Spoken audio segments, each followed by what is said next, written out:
오늘 이제 제가 진행하는 마지막 시간이고, 제가 떻게 보면은 좀 가장 기초적인 부분에 대해서 좀 이제 강의를 진행했고요.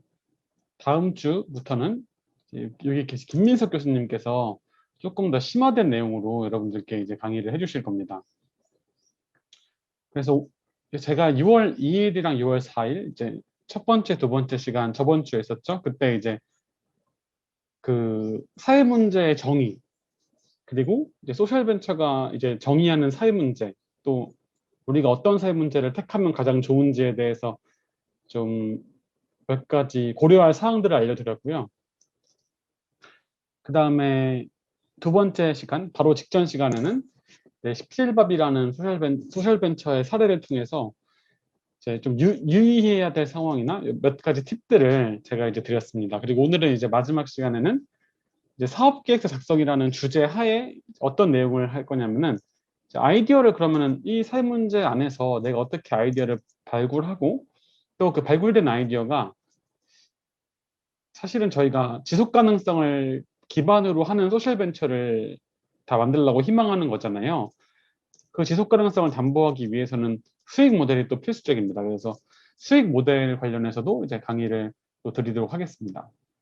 제가 오늘 이제 먼저 강의를 진행하기 전에 또 기분 점수를 또 물어봐야겠죠. 어, 아, 혹시 우재님 혹시 오늘 어떠세요? 10점입니다. 아, 지금 5점 만점인데 10점이신 건가요? 아니면 10점 만점에 10점이신 건가요? 5점입니다. 아, 죄송합니다. 5점이, 혹시 뭐 기분 좋은 일 있으세요, 혹시? 여자친구가 취준하는데 면접 보러 간다고 해서 기분이 좋습니다. 면접 전형까지 올라가셨군요. 좀 좋은 남자친구시네요. 잘 되길 빌겠습니다. 어, 좋은 소식이고요. 그 다음에는, 방금 들어오신 진아님. 진아님 혹시 오늘 기분 점수가 5점 만점에 몇 점이세요? 저도 5점인데요. 네네. 네. 저는 쓴 페이퍼가 있는데 조금 진전이 오늘 좀 있어가지고 방금 막 아, 마무리를 했거든요. 너무 좋네요. 다들 오늘 좋은 소식들이 하나씩 있으시네요. 다행입니다. 그러면은 마지막으로, 어, 혹시 자신의 기분이 아주 좋거나 아주 싫다, 아주 나쁘다 이런 분 없으세요? 뭔가 공유하고 싶은 기분 내용이 있으신 분 없으신가요? 채팅창에 그 인사 주신 혁준님. 혁준님 어떠세요?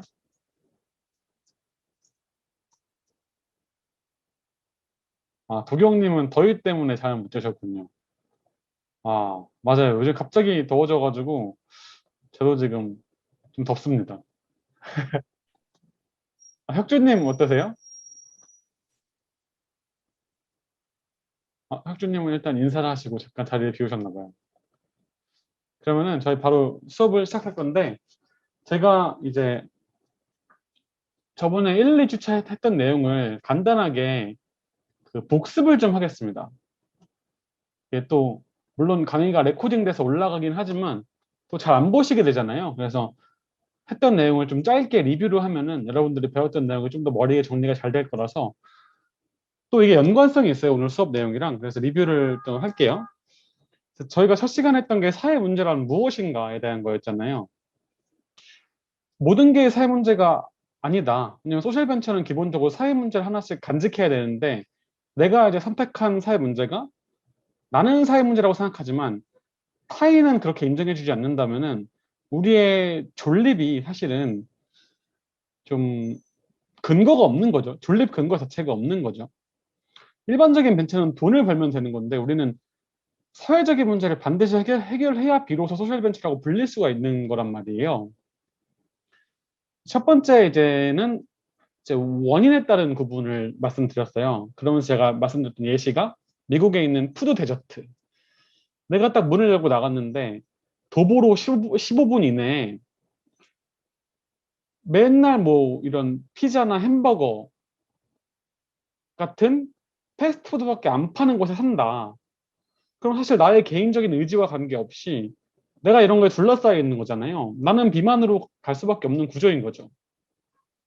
근데 만약에 제가 문 열고 나갔는데 여기저기 다 신선한 음식을 파는 곳이에요. 그리고 그렇게 비싸지도 않은데 제가 똑같은 예산을 가지고 그냥 내가 기호에 따라서 더 맛있는 거, 좀 더 자극적인 거 먹기 위해서 이제 피자를 먹고 햄버거를 먹어서 살이 쪄서 비만이 있다 하면은 그 사람의 비만은 같은 비만이지만 개인적인 문제일 수 있다는 거죠. 사회적인 문제와 개인적인 문제가 이제 굉장히 그 발생한 원인에 따라서 사회적인 문제랑 개인적인 문제가 아니라 같은 문제여도 그 원인에 따라서 어떤 거는 사회 문제가 될 수 있고 어떤 거는 개인의 문제가 될 수 있다라는 걸 말씀드렸고요. 그 다음에 실제로 보면은 이 구조적인 사회적인 문제에 따라서 결과가 극명하게 나타난다는 슬라이드였잖아요. 예를 들면은 미국에서 가장 부유한 주인 뉴욕주 같은 경우는 뉴욕시인데 뉴욕시 같은 경우는 딱 문 열고 나가면은 여기저기 그 깨끗한 음식을 파는 마트들이 있으니까 실제로 그렇지 못한 이 인디애나폴리스라는 지역에 비해서 사람들의 수명이 15년이나 높다는 거죠. 이 15년의 차이는 단순히 어떤 개인의 마인드의 차이로 설명할 수 없을 겁니다. 근본적인 사회 문제가 있었기 때문에 이것을 해결하는 것은 분명히 사회 문제를 해결하는 것이다. 그래서 뉴욕시 같은 경우는 이제 신선한 음식에 대한 접근성을 높이기 위해서 푸드트럭, 푸드카트 형태의 보급을 많이 했다라고 말씀을 드렸습니다. 두 번째는 비중에 따른 구분인데 아주 많은 사람들이 겪는 문제는 당연히 사회적 문제이겠죠. 코로나 바이러스처럼요. 근데 극소수가 겪는 문제, 희귀병을 갖고 있는 뭐 10명, 20명의 문제는 사실은 사회 문제라고 보기 힘듭니다. 하지만 그런 소수의 집단들이 또 여러 개가 있잖아요. 예를 들면은 희귀병을 갖고 있는 서로 다른 희귀병을 갖고 있는 20개, 30개 집단이 있는데 이 집단 모두가 사실 제대로 된 사회적인 대처를 못 받고 있다면은 시스템적으로 어떤 문제가 있는 거라고 보고 그것은 또 사회적인 문제라고 볼 수도 있겠죠.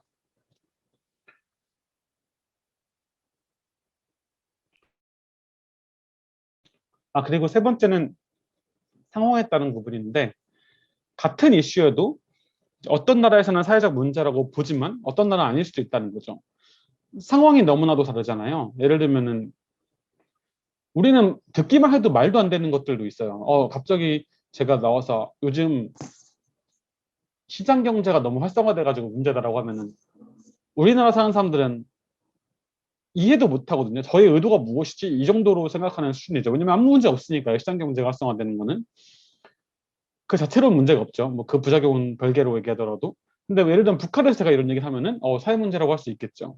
같은 거라도 다를 수 있다는 겁니다. 근데 우리나라는 사실 대부분 그 작고 유사한 특성들을 지리적으로 또 인종적으로 다 공유하잖아요. 그렇기 때문에 상황에 따라서 어떤 사람은 공감하고 어떤 사람은 공감하지 않는 경우가 많이 적습니다. 하지만 만약에 글로벌 소셜 벤처를 꿈꾸고 계신다면은 이 상황에 따른 구분이 굉장히 중요하다. 나는 우리나라에서 나고 자라서 이 문제가 중요하지만 어떤 나라에서 하고 싶어요. 예를 들면 미국이나 일본에 진출하고 싶으세요. 근데 그 나라에서는 분명히 아닐 수도 있기 때문에 사전에 그 상황에 대한 점검이 필요하다는 거를 또 말씀드린 거고요. 그 네 번째는 이제 고통에 따른 구분인데 그 사실은 모든 기업들이 우리를 위해서 특정 노력들을 다 하잖아요. 우리가 어떤 가치를 느끼기 때문에 그 기업의 제품이나 서비스를 구매하듯이 분명히 아이스크림을 먹어도 핸드폰을 써도 저희한테 편익을 준다고요. 근데 편익을 준다고 해서 다 사회적 기업, 소셜 벤처냐? 아니라는 겁니다. 실제로 사회적 기업, 소셜 벤처로 분류가 되려면은 단순히 편익, 그러니까 즉 이미 플러스인 상황에서 또 플러스로 가는 거는 사실은 편익이라고 보는 거고 사회적 기업이나 소셜 벤처에서 말하는 이제 고통을 줄인다는 거는 마이너스에 있는 사람의 상황을 이제 좀 0으로 만든다든가 또는 거기서 더 플러스로 간다든가 하는 고통을 완화하는 문제에 특성을 가지고 있다는 것을 또 말씀을 드렸습니다. 그래서 애플 사례를 말씀드리면서 애플같이 큰 기업에서는 뭐 다양한 기능이 있죠. 근데 일반적인 그 사용자들에게 뭐 편의성을 높이고 즐거움을 더 주는 거는 사실은 사회적 기업 그것만 딱 떨어뜨려 놓고 봤을 때 소셜 벤처라고 할 수 없겠죠. 편익을 증진시키는 거니까요. 근데 만약에 그 기능 속에서 시각장애인들을 위한 어떤 특정한 기능을 넣어놔요. 그럼 애플이 하는 일 중에서 이것은 굉장히 사회적 기업스러운 활동이었다라고 할 수 있겠죠. 그것만 하는 또 사회적 기업은 이제 완전한 사회적 기업이라고 할 수도 있는 거고요. 그다음에 마지막에 구분은 인식에 따른 구분인데 완전히 같은 상황, 같은 거여도 이제 사람이 시대에 따라서 인식이 달라지는 거죠. 트렌드라는 게 있는 거예요. 실제로 코로나 같은 경우 지금 전염병에 대한 이슈가 엄청나게 전 세계인들에게 공유되면서 전염병을 해결하는 사회 문제, 전염병을 해결하는 사회적인 단체에 대한 투자, 지원 이런 거는 정당화되기가 너무 쉽죠. 명분이 확실하잖아요. 근데 예전에는 그렇지 않았다는 겁니다. 실제로 뭐 키워드 같은 걸 보면은 미세먼지 지금도 똑같이 우리나라가 겪고 있는 문제인데 단순히 이제 이슈가 변함으로써 묻힌 경우도 있는 거죠. 하지만 우리가 사회적 기업 또는 소셜벤처 하는데 물론 이런 게 중요하긴 하겠지만 고려는 하겠지만 이것만 따라가는 거는 바람직한 건 아니다. 왜냐하면 미세먼지에 대한 이슈가 살짝 잠잠해졌다고 해서 이게 없어진 건 아니기 때문에 그래 이 문제가 충분히 크고 중요하다면은 우리가 계속 여기서 뚝심 있게 밀고 나가면은 또 이슈는 또 변하는 거니까요. 그런 거에 대한 고려도 필요하다고 말씀드리는 겁니다. 지금 들어오신 분들 위해서 제가 지금 뭘 하고 있냐면은 우리가 지난주에 배웠던 것들에 대한 리뷰를 굉장히 빠르게 한 3배속 정도로 이제 하고 있다는 거를 말씀드리고요. 근데 이런 사회 문제를 선택할 때 사실 뭐 이미 마음속에 난 이 문제에 관심이 있어 하는 분도 있겠죠. 근데 그런 문제가 뭐 딱히 있다기보다는 그냥 이런 사회 문제 해결하는 기관을 하고 싶어. 근데 문제를 뭘 정할까 하는 분들이 고민하고 계신다면은 이런 SDG 같은 거를 보면 된다고 말씀드렸습니다. SDG는 이제 유엔 회원국들이 합의한 인류가 직면한 17가지 사회 문제죠. 그 17가지 사회 문제 안에 또 세부 문제들이 169개가 있습니다. 그걸 보시면은 그 문제들은 사실은 반박 불가. 모두가 공유한 문제이기 때문에 그 문제를 택하면은 앞에서 제가 말씀드린 5가지 사회 문제를 구분하는 방법을 굳이 볼 필요 없다는 거죠. 다만 여기서 한 개, SDG 한 개는 사실은 좀 개발도상국 쪽 위주로 포커스랑 이제 지표들이 맞춰져 있기 때문에 우리나라 같이 이미 선진국에 진입한 나라에는 맞지 않는 경우가 있다. 근데 우리나라에서 사업을 하고 싶다면 어떻게 해야 되지? 했을 때 보는 것이 이제 KSDG, 한국형 SDG. SDG에 있는 것들을 한국의 로컬 상황에 맞춘 거죠. 그리고 서울형 SDG도 있는 겁니다. 이런 것들을 보시고 선택하시면은 조금 더 쉬울 수도 있다. 라는 리소스를 드렸습니다. 그러면 이런 여러 가지 사회 문제 중에 나한테 맞는 걸 어떻게 고르지? 어떤 거를 고르면 훨씬 더 유리할까? 사회 문제 해결에 있어서. 첫 번째는 당사자성입니다. 당사자성이라는 거는 내가 직간접적으로 그 문제를 겪었거나 관계가 있다면은 나는 당사자성이 있다라고 할 수 있는 거죠.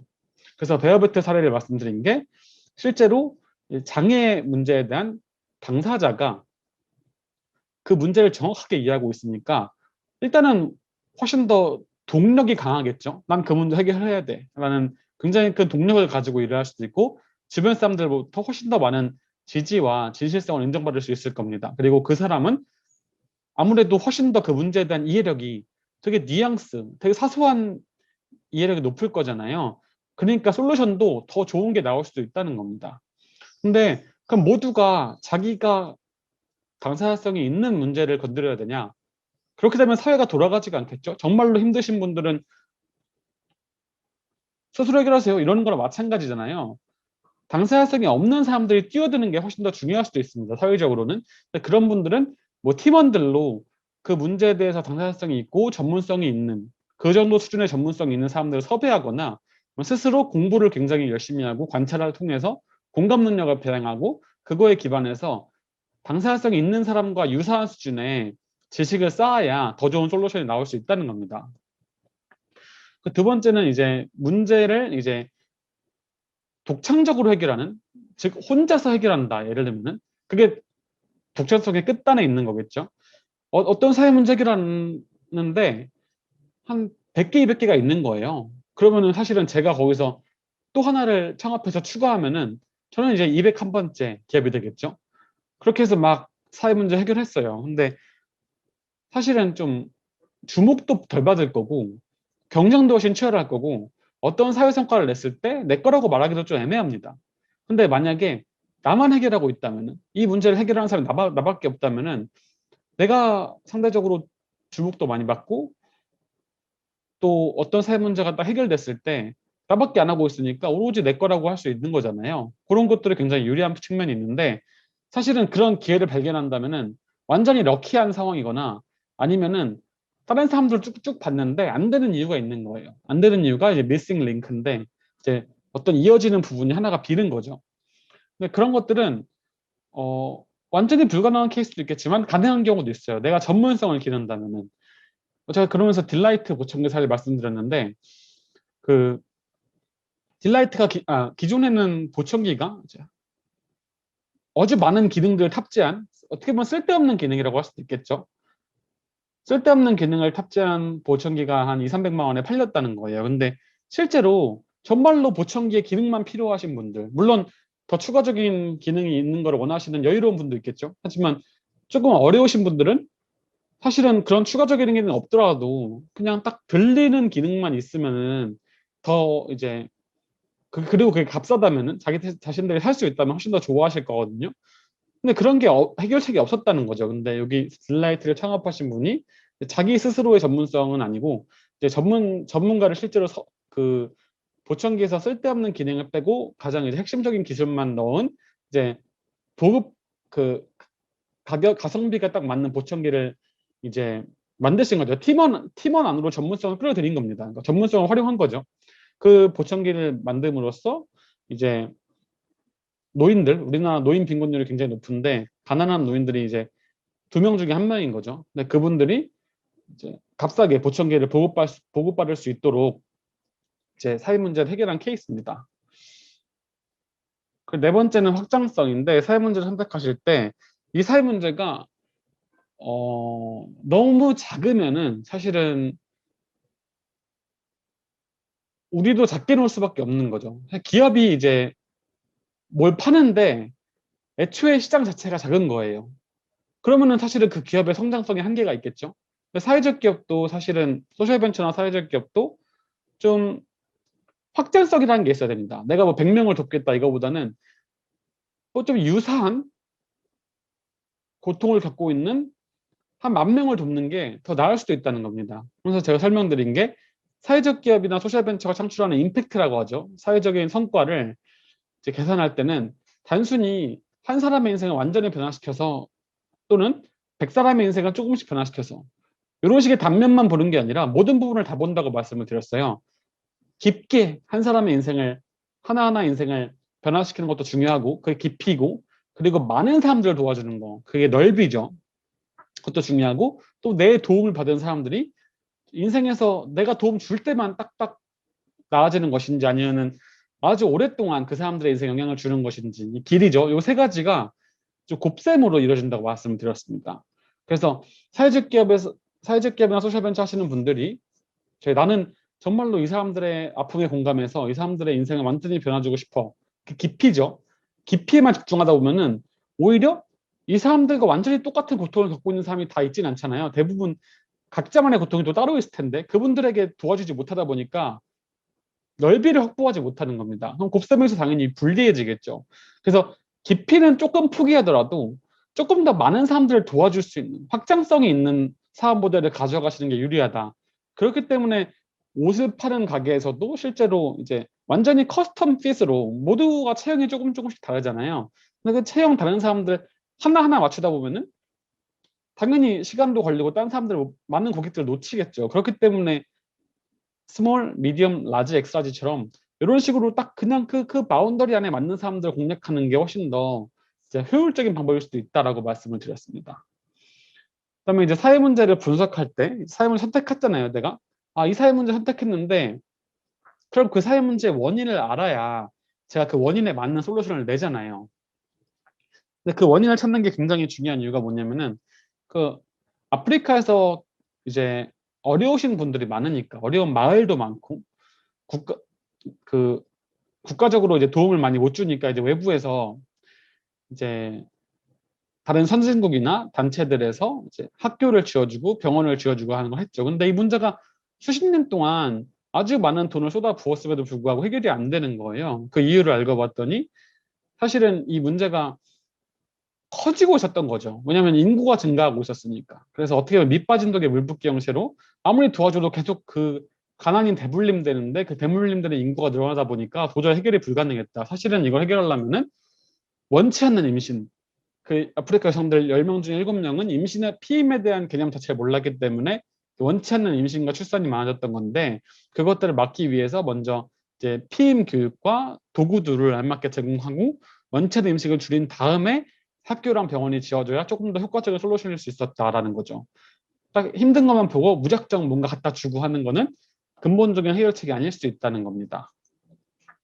그다음에 넓은 생각은, 제가 어떤 노인 문제 해결하고 싶다고 해서 딱 그 노인을 돕는 게 반드시 해결책은 아닐 수 있다. 그 노인이 되기 직전에 어떤 문제가 있을 수 있는 거죠. 우리나라 같은 경우는 사교육에 과다하게 지출한다든가, 아니면은 은퇴 시점과 연금 수령 시점 사이에 뭔가 그 갭이 있는데 한 10년 정도 소득이 비는데 그 사이에 대부분의 사람들이 뭐 창업을 하든 뭘 하든 투자를 해서 저축이나 퇴직금을 소진한 다음에 노인 인구에 접어들기 때문에 바로 노인 빈곤율이 높아지는 그런 문제가 있다면은, 실제로는 그 사이 10년 사이에 어떤 거를 하는 것이 근본적인 문제일 수도 있다는 거, 근본적인 문제에 대한 솔루션일 수도 있다는 거죠. 그러니까 생각보다 넓은 차원에서 보는 게 좋다는 걸 말씀드렸고요.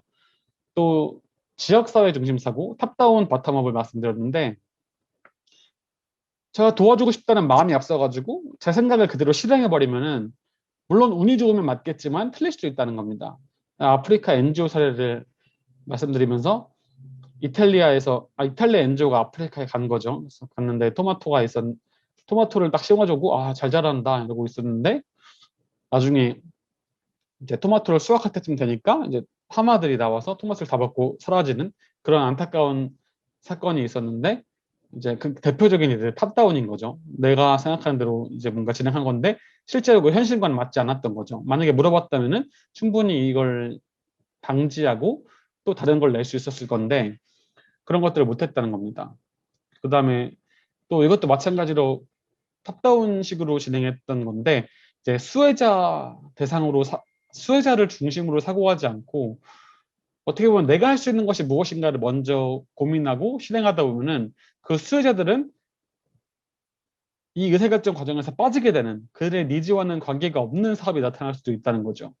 그래서 이 여성들이 물을 기르는 게 이제 한 하루에 5시간 정도 물 기르는데 소요를 하는데, 사실은 그거를 해결하기 위해서 안타까워 보이니까, 그 시간들이 낭비되고 힘들어 보이니까 집 앞에 우물을 설치했는데, 알고 보니까 이제 추후에 여성들의 자살률이 더 높아졌다, 폭증했다, 그 마을에서는. 왜냐하면은 여성들에게는 그 5시간 정도 멀리 우물을 기르러 나가는 시간이 가정에서 해방되는 시간이었는데 그 사라진 거다. 뭐 이런 식으로 이제 부작용도 발생하는 문제가 있었다는 겁니다. 근데 그럼 이 문제를 제가 지금 들려드린 사례 같은 경우는 그냥 제가 이미 답을 알려드린 거잖아요, 사실은. 이런 문제가 발생할 수 있고 발생한 적이 있었어라고 말씀을 드린 건데, 그러면은 나만의 독창적인 사례, 여러분들이 갖고 있는 다른 사업 모델과 아이디어들에서는 어떻게 이거를 분석해 나가야지? 라는 생각을 하실 거예요. 그래서 그 툴을 제가 알려드릴 겁니다. 그게 이제 프로블럼 트리예요. 프로블럼 트리. 이제 문제 나무죠. 이게 나무에 보면, 우리가 나무를 길 가다가 가로수를 보면은 이렇게 돼 있잖아요. 뭔가 나뭇잎이 다 있고 나무 통이 있는데 뭐 그 밑에 뿌리가 있다는 거죠. 그러니까 우리가 보는 현상, 우리가 보는 사회 문제의 현상들은 사실은 그 현상만 보고 내가 어떤 아이디어를 내는 것 자체가 말이 안 되는 겁니다. 그 밑에 뿌리가 어떻게 생겼는지를 알아야 근본적인 해결이 가능하다는 거죠. 그래서 이런 자연의 원리가 사실은 사회 문제 분석에도 그대로 적용이 된다는 거예요. 그리고 이게 사실 제가 중요한 이유는, 만약에 여러분들이 자신들이 가지고 있는 솔루션에만 집중하잖아요. 그럼 저도 이제 예전에 사업을 했었고 지금도 제 사업을 하고 있는데, 대부분 사업을 시작할 때 저는 그랬어요. 저는 먼저 솔루션이 떠오르더라고요. 제가 하고 이거 되겠다. 이렇게 하면 되겠다라는 아이디어가 먼저 떠오르고 그 아이디어에 맞는 문제를 제가 찾아가지고 갖다 붙인 형태로 진행된 경우가 많았습니다. 근데 그렇게 하면 문제가 뭐냐면은 그 제가 생각한 솔루션이 있잖아요. 그 아이디어가 안 될 수도 있잖아요. 그 아이디어는 저의 가정이거든요. 제 뇌피셜이죠, 뇌피셜. 난 그게 될 거라고 생각해. 라고 하는 건데, 그게 세상에서 실험해 봤는데, 안 되는 순간, 저는 바로 사업을 접어야 돼요, 모든 거를. 왜냐면 솔루션 하나밖에 없었는데, 내가 생각한 거 안 되니까. 그거 자체가 작동이 안 되는 거죠. 근데 반대로, 제가 어떤 솔루션을 먼저 생각하는 게 아니고, 내가 해결하고자 하는 사회 문제를 먼저 가지고 있잖아요. 그럼 그 사회 문제의 원인이 없어지지 않거든요, 그거는. 그거는 사실 한 100년이 지나도 있을 거예요. 사회 문제는 해결되지 않기 때문에 잘. 그럼 제가 그 사회 문제에 맞는 솔루션을 계속 가져오면 돼요. 맞춰가지고. 아, 이게 안 되냐 하면 또 다른 거 가져오고, 또 다른 거 가져오고, 또 다른 거 가져오고 하면은 저는 사실은 계속 이 문제에 집중할 수 있는 거죠. 허무해지지 않는 겁니다. 계속 버틸 수 있는 거예요. 다만 성실하게 그에 맞는 솔루션을 바꿔 나가는 거죠. 그거를 하기 위한 작업이 이제 이 프로블럼 트리를 그리는 건데요. 제가 예시를 들어드릴 건데 먼저 이 가장 위에 단에는 제가 생각하는 사회 문제, 여러분들이 이미 가지고 있는 사회 문제가 있을 거예요. 그럼 이거 맨 위에 그리는 거예요. 이건 없어지지 않습니다. 다만 여러분들이 이 문제 해결하기 위해서 구상하는 솔루션이 달라질 수는 있겠죠. 어찌됐건 이 사회 문제가 있고 그 사회 문제가 원인이 있잖아요. 그리고 그 원인의 원인들이 또 있을 겁니다. 또 그 밑에는 또 그거의 원인들. 이런 식으로 가다 보면은 가장 마지막 원인까지 여러분들이 가게 될 거거든요. 그리고 이것들을 뒤집잖아요. 그러면은 사실은 이 문제, 여러분들이 처음에 정의했던 그 문제가 해결이 되어버리는 거예요. 왜냐하면은 분명히 이 전 슬라이드에서는 이게 사회 문제의 원인이었는데 맨 밑에 있는 6가지가 사회 문제의 원인이었죠. 근데 이 다음 슬라이드에서는 원인들이 다 제거된 거잖아요. 그러니까 그 원인들의 원인들이었던 그 위에 또 다시 해결이 될 거고 이게 다 해결되면은 사회 문제도 완화되거나 또는 해결까지 될 수 있겠죠. 그래서 이 앞에 있는 거를 프로블럼 트리라고 하는데 이거를 그냥 말을 뒤집은 거죠. 이 문제가 없어진다면은 해결된다면은 그거는 솔루션 트리가 되는 거예요. 구체적인 사례를 들어드리면은 예를 들면 제가 생각하는 사회 문제가 그 국내 농부들의 제한된 시장 접근성이에요. 무슨 말이냐면은 농부들이 이제 뭐 농사를 지을 줄 아는데 그 농산품을 이제 파는 시장이 있잖아요. 뭐 국내 시장이든 해외 시장이든 거기에 접근을 잘 못하는 거예요. 그래서 제대로 팔지 못하는 상황인 거죠. 그래서 이 문제를 제가 인식하고 왜 그럴까라는 생각을 하는 겁니다. 첫 번째는 생산 능력이 부족하다라는 거예요. 농사를 지을 줄 아는데 보통 이제 해외 시장이나 국내 시장에 접근하려면은 기본적인 단위라는 게 있잖아요. 뭐 한 1000단위, 뭐 10,000단위로 이제 뭐 납품을 해야 되는데 그 정도까지는 못 하는 거죠. 그래서 애초에 계약 기회를 못 따는 겁니다. 농부들이. 그리고 또 두 번째 이유는 수출 기준이 충족이 돼야 되는데 뭐 외국에 갖다 팔려면 그 나라에서 요구하는 기준이 있을 거 아니에요. 근데 그 기준을 충족시키는 농산품을 만들지 못하는 거예요. 그래서 이 농부들이 시장 접근성이 떨어졌구나라고 제가 파악하는 겁니다. 그 다음에 이제 어떤 농부들은 이제 마케팅 역량이 부족한 거죠. 수출 기준도 만족시키고 생산 능력도 충분한데 이거를 어떻게 마케팅, 판촉을 해야 될지 몰라가지고 접근성이 떨어진다. 라고 제가 본 겁니다. 근데 여기서 만약에 끝나잖아요. 그러면은 사실은 그 탑다운 리스크, 실제로 이분들이 원하는 거를 하는 게 아니라 나만의 가치관을 발현시키는 수단으로서 사회적 기업을 사용하는 게 돼버릴 수가 있어요. 그래서 더 내려가야 돼요. 그래서 생산 능력이 왜 부족했지 이분들이? 이제 조사를 해보니까 자연재해가 너무 많았던 거예요. 그래서 실제로 내가 캐파를 한 10,000개 가져갈 수 있었는데 자연재해가 일어나고 그로 인해서 내 농작물이 다 죽어버리면서 5,000개밖에 안 돼버리는 그런 상황인 거죠. 그럼 자연재해는 왜 발생하지? 왜 이렇게 많이 자연재해를 발생하지 했더니 비닐하우스가 부족한 거예요. 어떤 농부들은 좀 부자인 사람들은 사실 이런 문제 겪지 않겠죠. 비닐하우스나 이런 걸 다 막아주니까. 근데 이런 시장 접근성에 문제 있는 농부들 중에 상당수가 자연재해가 일어났을 때 그걸 대응을 못했다. 이제 비닐하우스가 부족했다. 이게 근본적인 문제라고 이제 내려온 겁니다. 여기까지. 그다음에 수출 기준 미충족 같은 경우는 이제 왜 안 되지? 품질이 안 좋고 품질 관리에 대한 인식이 없는 거예요. 농부들이 품질 관리 왜 해야 돼? 그런 거 안 해도 되는 거 아니야? 그러니까 되게 때문에 옛날식 사고를 하고 있을 수도 있잖아요. 또 그거의 원인은 농업 교육 체계가 부족할 수도 있죠. 그런 걸 알려주지 않았기 때문에 시대의 변화에 못 따라간 거죠, 농부들이. 그리고 또 품질이 안 좋았던 이유 중에 하나가 농기계가 낙후돼 가지고 아무리 열심히 해도 품질을 높일 수 없었기 때문에 국제적인 기준을 충족시키지 못했다.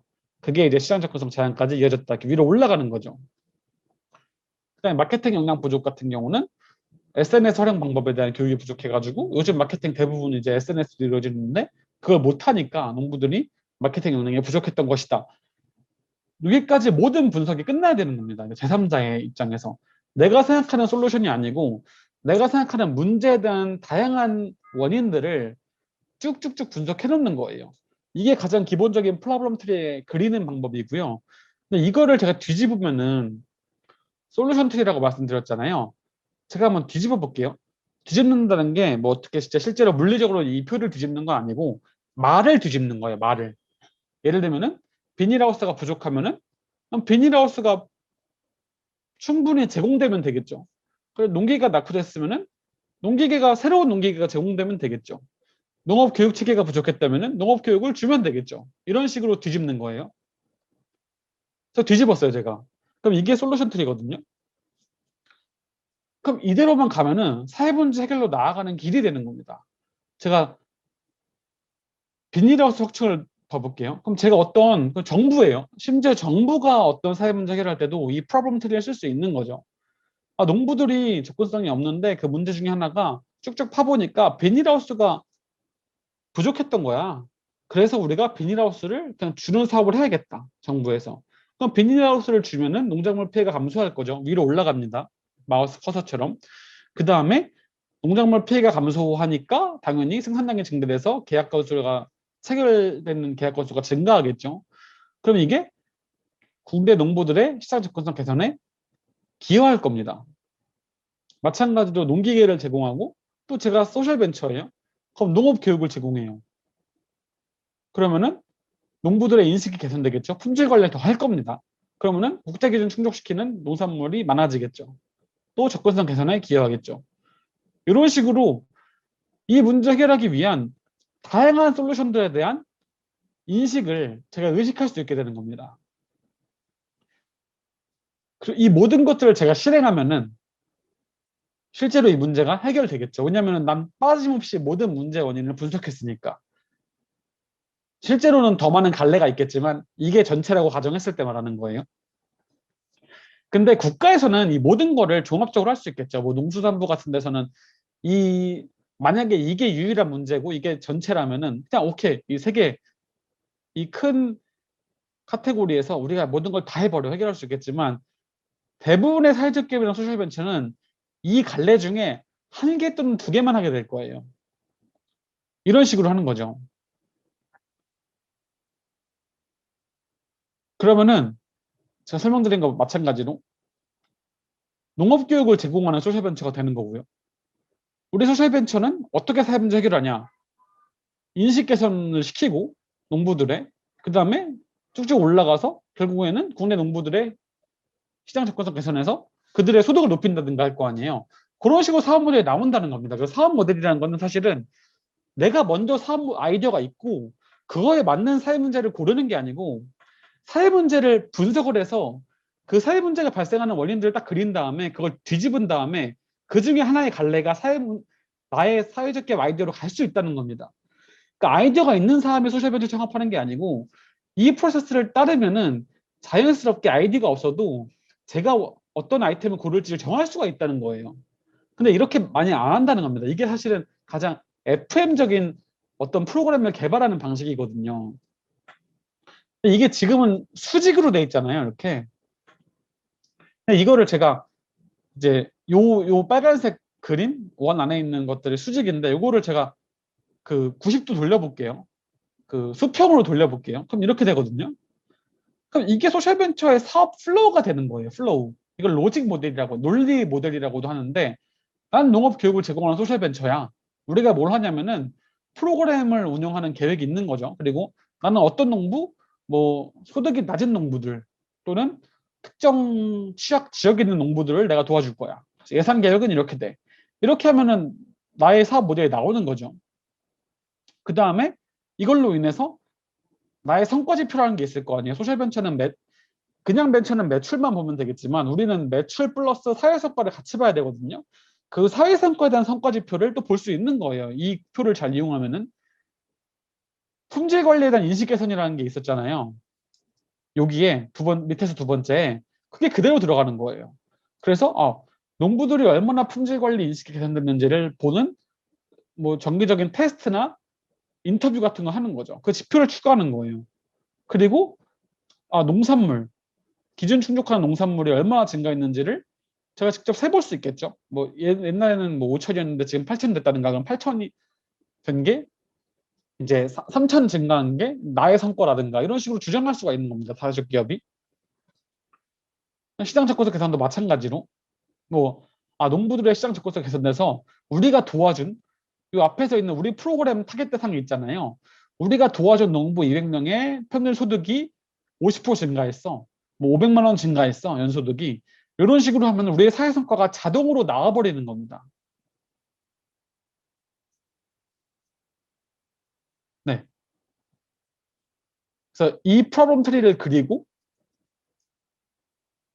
이 프로블럼 트리를 뒤집어서 솔루션 트리를 만들고 요 중에 일부를 제가 가져가서 사업으로 만드는 구조, 요거에 대해서 제가 설명을 드렸어요. 근데 요거는 이제 사실은 만약에 어떤 사업 모델이 엄청 구체화가 돼 있어가지고 사업 계획서 다 나오신 분들이 있다면은 사실은 이걸 자신의 지금 솔루션을 버릴 수는 없으실 거거든요. 그런 분들은 어떻게 활용하시냐면은 다시 한번 그냥 그려보는 거예요. 지금 제가 다시 프로블럼 트리로 가보겠습니다. 여기 가보는 건데 어찌됐건 본인이 먼저 사업 아이디어, 솔루션이 있고 그거에 맞는 사회 문제를 골랐다고 쳐요. 어찌됐건 그 사회 문제는 맨 위로 갈 겁니다. 요 위에. 그리고 제3자가 돼가지고 그 사회 문제가 발생하는 원인을 쭉쭉 그려보는 거예요. 다 그렸어요. 그리고 뒤집잖아요. 그럼 반드시 이 안에 내가 생각한 원래 아이디어가 있어야 돼요. 없다면은 내가 생각한 아이디어는 그 문제랑 관계가 없는 거겠죠. 당연히 논리적으로. 분명히 이렇게 반대로 그렸어도 이 갈래 중에 하나가 내 사업 아이디어가 되긴 돼야 될 겁니다. 그걸 맞춰보시는 거예요. 그 다음에 이제 다시 위로 쭉쭉 올라가서 이 지표를 잡아가는 방식으로 사업 계획서를 쓰시고 사업 기획을 하시면 되는 겁니다. 혹시 이 프로블럼 트리에 대해서 질문 있으신 분 있으신가요?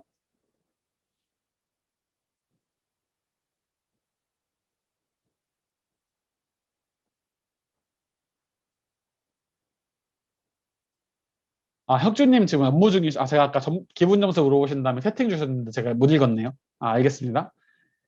혹시 요거에 대해서 좀 질문이나 뭐 확실하게 하고 싶으신 분 계신 분?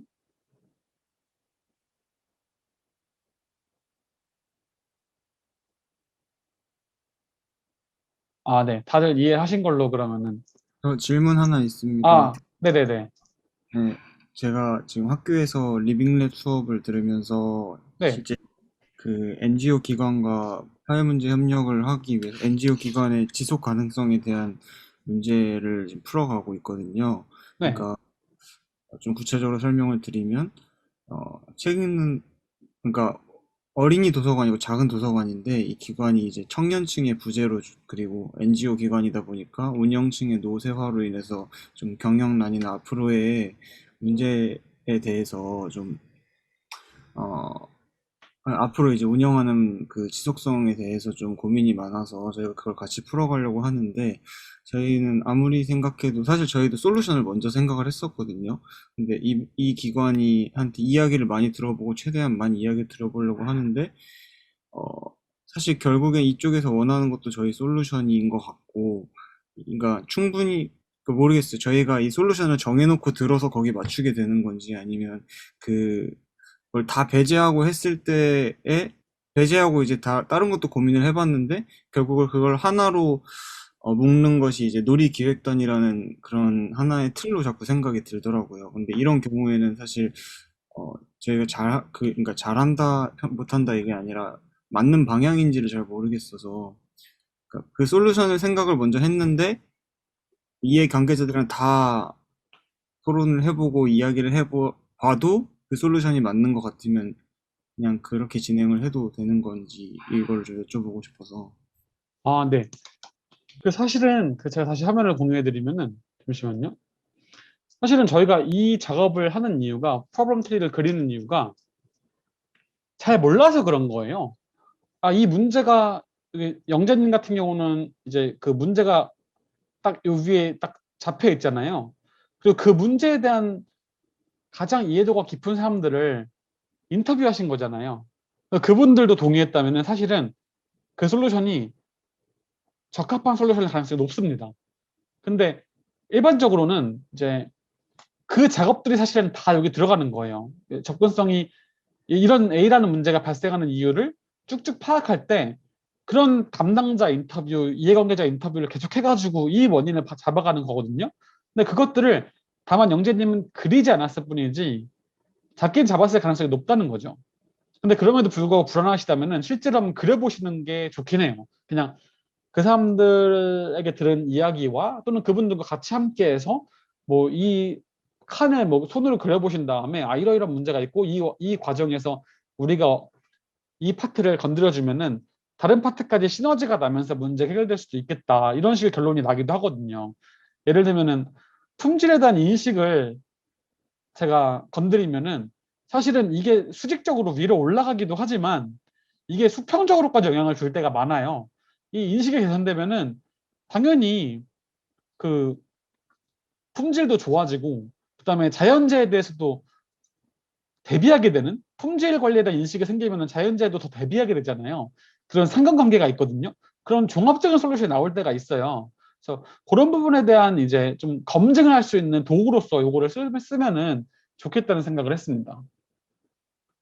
네, 감사합니다. 네네네. 한 번 더 확인 작업을 하시는 거예요. 이게 솔루션이 왜냐 한 번 딱 정하잖아요. 사회적 기업의 그 미션이나 딱 사업 모델 딱 정한 다음에 이게 아니라는 걸 깨달았을 때는 너무 늦을 때가 많습니다. 그래서 조금 오래 걸리고 귀찮더라도 이 작업을 반드시 하고 넘어가는 게 더 쉬운 방향일 수 있다고 말씀드리고 싶습니다.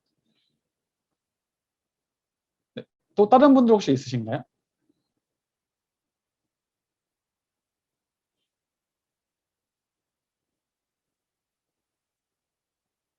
네. 그러면은 여기까지 이해하신 걸로 보고 제가 다음으로 넘어갈게요.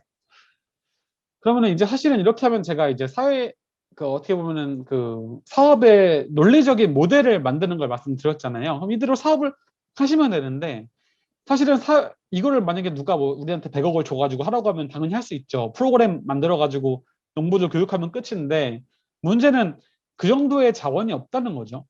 그래서 우리가 떠올린 게 남들이 기부하고 돈 주는 거 정부 지원으로는 한계가 있으니까 우리 스스로 돈을 벌겠다.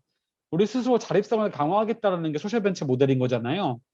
그럼 그 자립성에 기반이 되는 수익 모델에 대해서도 알아야 되는 겁니다. 그 부분을 설명을 드릴 건데요.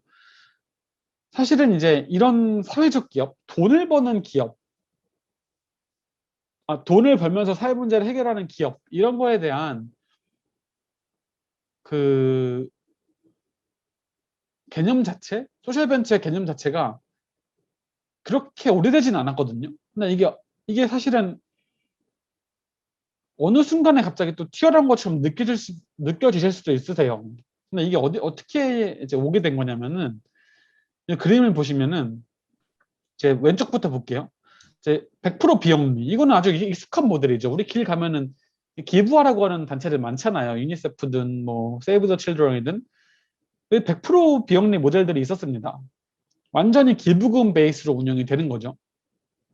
근데 이 100% 비영리가 그 위기를 맞을 때가 있어요. 언제냐면은 여러분들 2008년에 금융위기 있었잖아요.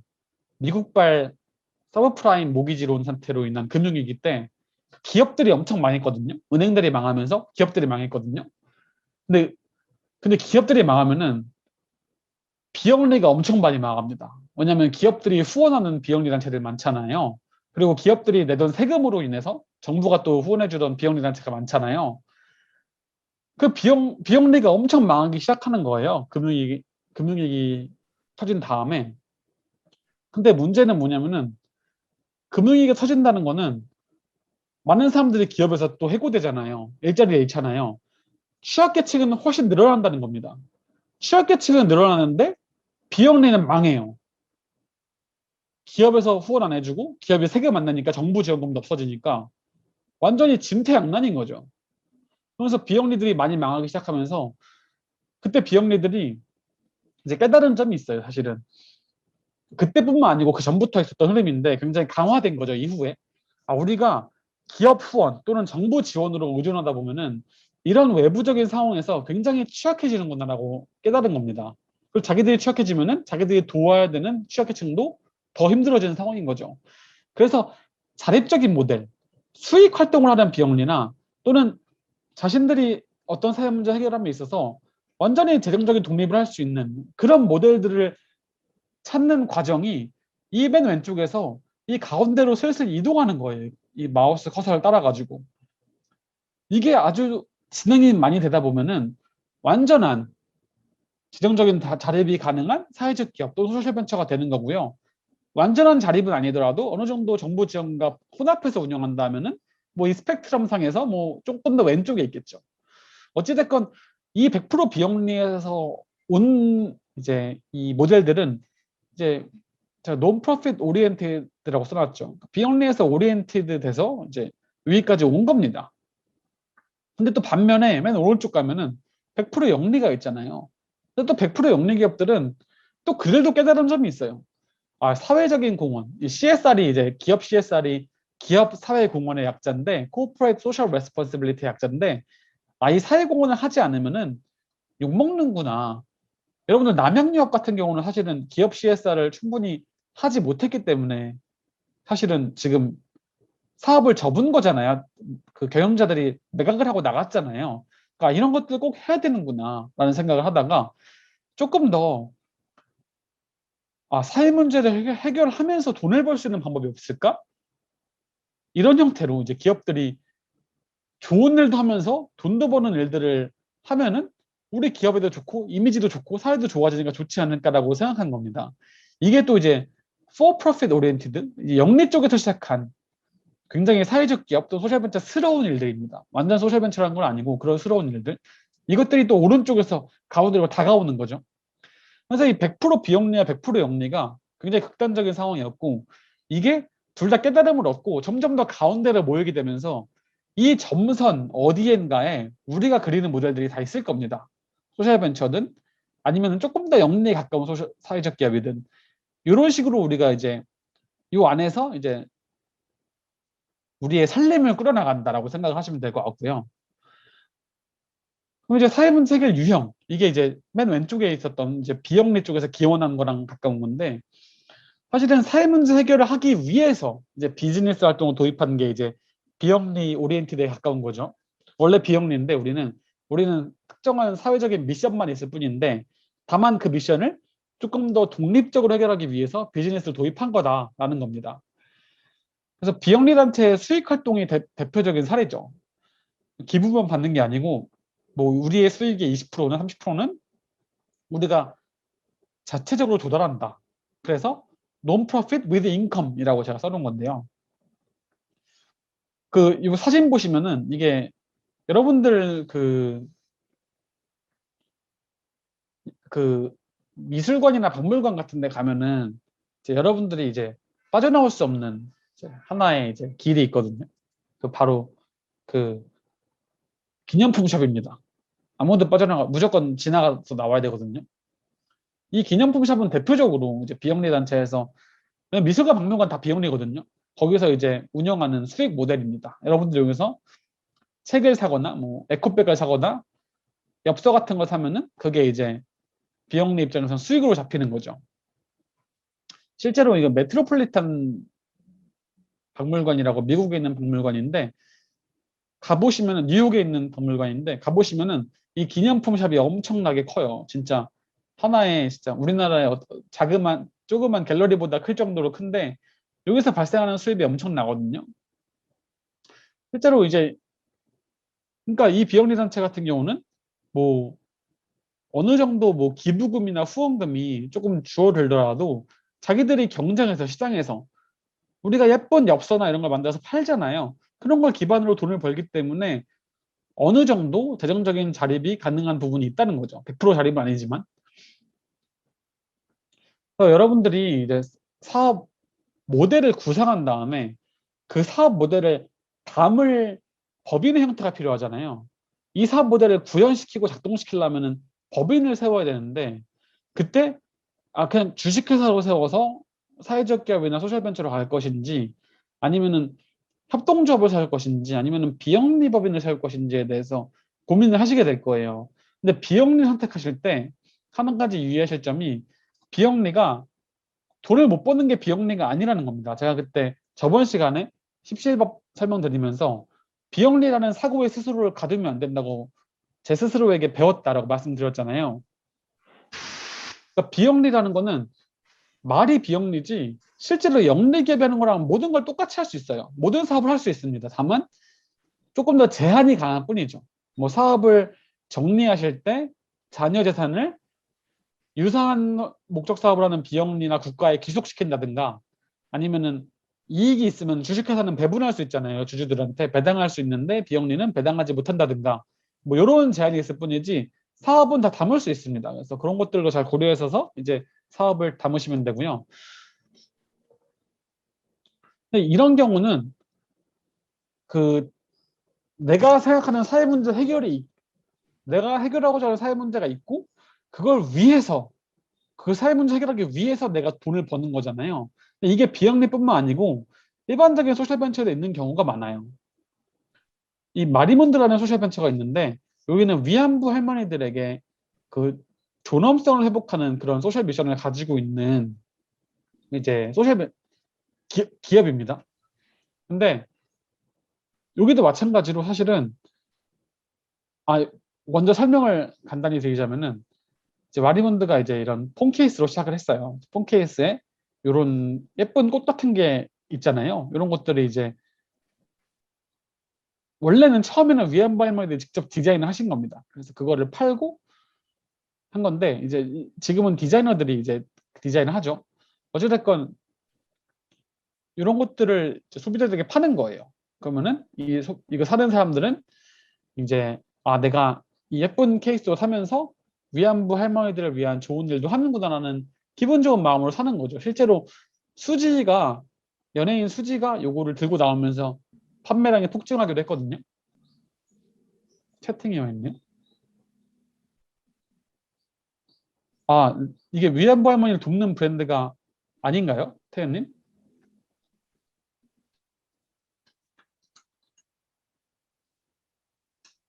태연님 혹시 마이크를 키시고 간단하게 설명 좀 해주시겠어요?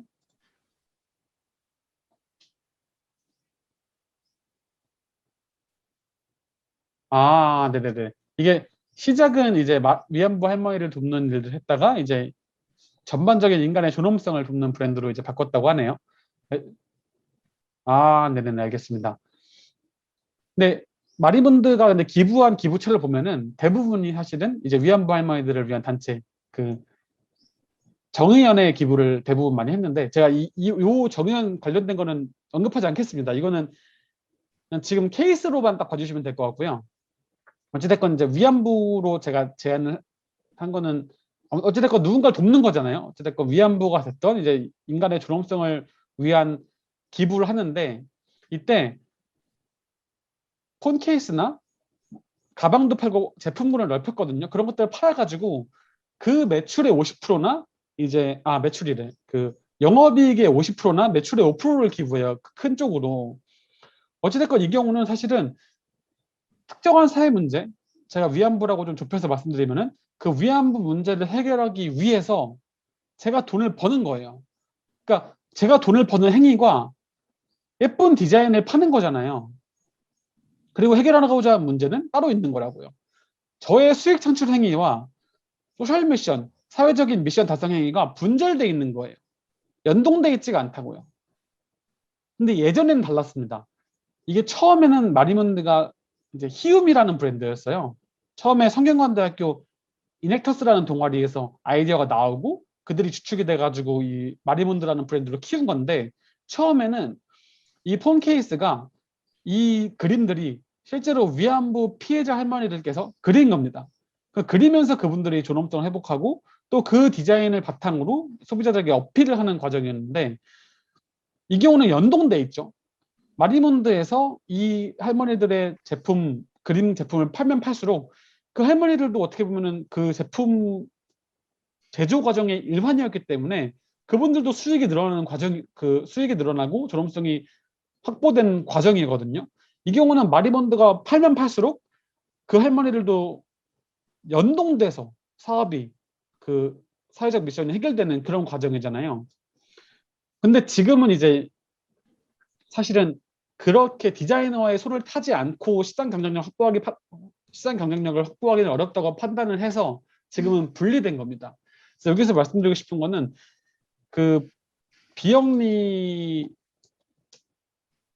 이 수익 모델 자체가, 여러분들이 수익 모델을 구상하시잖아요. 그때 이 비영리가 마치 어느 정도, 그러니까 내가 어떤 사회 문제 해결하기 위해서 어느 정도 돈을 버는 것처럼 사회적 기업도 반드시 내 사업 모델과 나의 수익 창출 행위가 같을 필요는 없다는 거예요. 반드시 일치돼야 사회적 기업인 건 아니고, 내가 그냥 돈을 벌고 나는 그냥 일반적인 제품이나 서비스를 팔고 그거의 수익금의 일부를 이제 내가 해결하고자 하는 사회 문제 해결에 투입하는 것도 충분히 가능하다라고 말씀을 드린 겁니다. 근데 이게 완전히 일치하는 경우도 있죠. 제가 대표적으로 설명드렸던 게 딜라이트 보청기. 아까도 리뷰 시간에 말씀드렸지만 딜라이트 보청기 같은 경우는 보청기를 팔면 팔수록 사회적 가치가 자동으로 딸려오는 모델이에요. 왜냐면은 보청기가, 딜라이트가 만든 보청기가 30만 원대거든요. 30만 원대에 자기들도 그걸 팔면은 이익도 생기는 개발을 한 거라고요. 근데 그 당시에 만약에 할머니 할아버지들이 보청기를 30만 원을 사면은, 아니죠, 어떤 보청기를 사면은 그 영수증을 제출하잖아요. 그러면은 보청기 지원금 30만 원이 나왔다고요. 그러니까 실제로 이 할머니들은 딜라이트 걸 사면은 그대로 현금을 받기 때문에 실제로 보청기가 영원에 보급된 거나 마찬가지인 효과인 거예요. 그럼 딜라이트는 연동성이 확실하니까 그냥 자기는 보청기를 그 할아버지 할머니들한테 아무런 죄책감 없이 계속 팔기만 하면은 자동으로 그분들의 삶도 나아지는 연동성을 확보한 거예요. 이 경우가 뭐 물론 조금 더 사회적 기업에 가까운 거라고 볼 수 있지만, 이제 반드시 연동성이 없더라도 마리몬드 모델처럼 충분히 사업을 잘하고 그 중에 일부를 기부하는 것도 굉장히 좋은 모델이다라고 말씀을 드리는 겁니다. 제가 여기까지만 하고 좀 쉬는 시간을 가지려고 하는데요. 제가 쉬는 시간을 지금 15분 정도 드릴 건데, 그 이유가 뭐냐면은 그 프로블럼 트리 있잖아요. 제가 설명드린 프로블럼 트리를 좀 이 시간을 빌어서 뭐 별도의 시간 드리지 않고 좀 혼자 뭐 A4용지 이런 데 그려보시는 시간을 좀 드리고 싶어서 그런 건데, 이거를 뭐 별도로 제가 쉬는 시간 끝나고 여러분들께 발표하라고 하진 않을 건데요. 그냥 여러분들께서 제가 화면을 띄워드리고 요거를 기반으로 오늘 제가 배운 걸 기반으로, 배운 줄 만났으니까 기억력이 가장 좋잖아요. 요걸 기반으로 한번 그려보시면은 분명히 여러분들 사업하실 때 도움이 많이 될 겁니다. 그래서 제가 7시 2분인데 7시 17분까지 쉬는 시간을 가지면서 여러분들도 천천히 쉬면서 본인의 사업 모델을 좀 대입해 보시면 좋을 것 같습니다. 네. 이거 한번 써보셨으면은 제가 한 가지 더 이 활용성을 알려드리면은, 이 솔루션 트리라는 게 있잖아요. 여러분들이 나중에 소셜 벤처 하다 보면은 여러분들이 투자를 받건 어디 가서 피칭을 하건 사람들이 두 가지를 물어보거든요. 그 재무적 성과와 사회적 성과 물어볼 거예요. 일반적으로 그냥 벤처라면은 재무적 성과, 즉 매출액이랑 영업이익만 말하면 되지만 우리는 하나 더해서 사회 성과를 말해야 되거든요. 그게 임팩트죠. 근데 그 임팩트를 주장할 때 이 전반적인 그림을 알지 못하면은 주장하기가 굉장히 어려워져요. 제가 예를 들면 이것만 한다고 쳐보세요. 농업 교육을 제공하는 거죠. 그래서 결과적으로 어쩌다 보니까 농부들의 시장 접근성이 개선돼 가지고 농부들이 뭐 소득이 올랐어요. 근데 그 소득이 오른 거를 오로지 나 때문이라고 할 수 있나? 왜냐면은 그 농부들의 접근성 개선을 위해서 노력하는 수많은 단체가 있는데 내가 그들과 함께 한 건데 나만의 임팩트라고 얘기할 수가 없단 말이에요. 근데 만약에 요것들을 알고 있잖아요. 이 전반적인 큰 그림 속에서 나의 역할들을 알고 있으면은 어느 정도 나의 기여분을 발라낼 수가 있는 겁니다. 그래서 독창성 말씀드리면서 말씀드린 것 중에 만약에 이 문제를 해결하는 게 나라면은 내가 프로블럼 트리 그려보니까 유일하게 나만 이걸 하고 있다면은 그냥 그 100%, 그 임팩트를 100%를 내 거라고 할 수 있겠죠.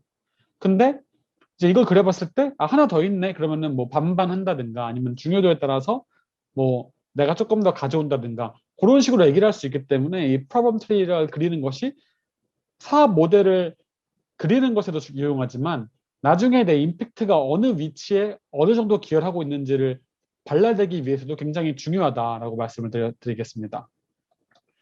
세 번째 이제 사회 문제 해결 유형인데 아까 제가 앞에 말씀드린 거는 제가 사회 문제 해결하는 것이 저의 비즈니스 활동과는 분절되어 있는 사업 그 모델이었어요.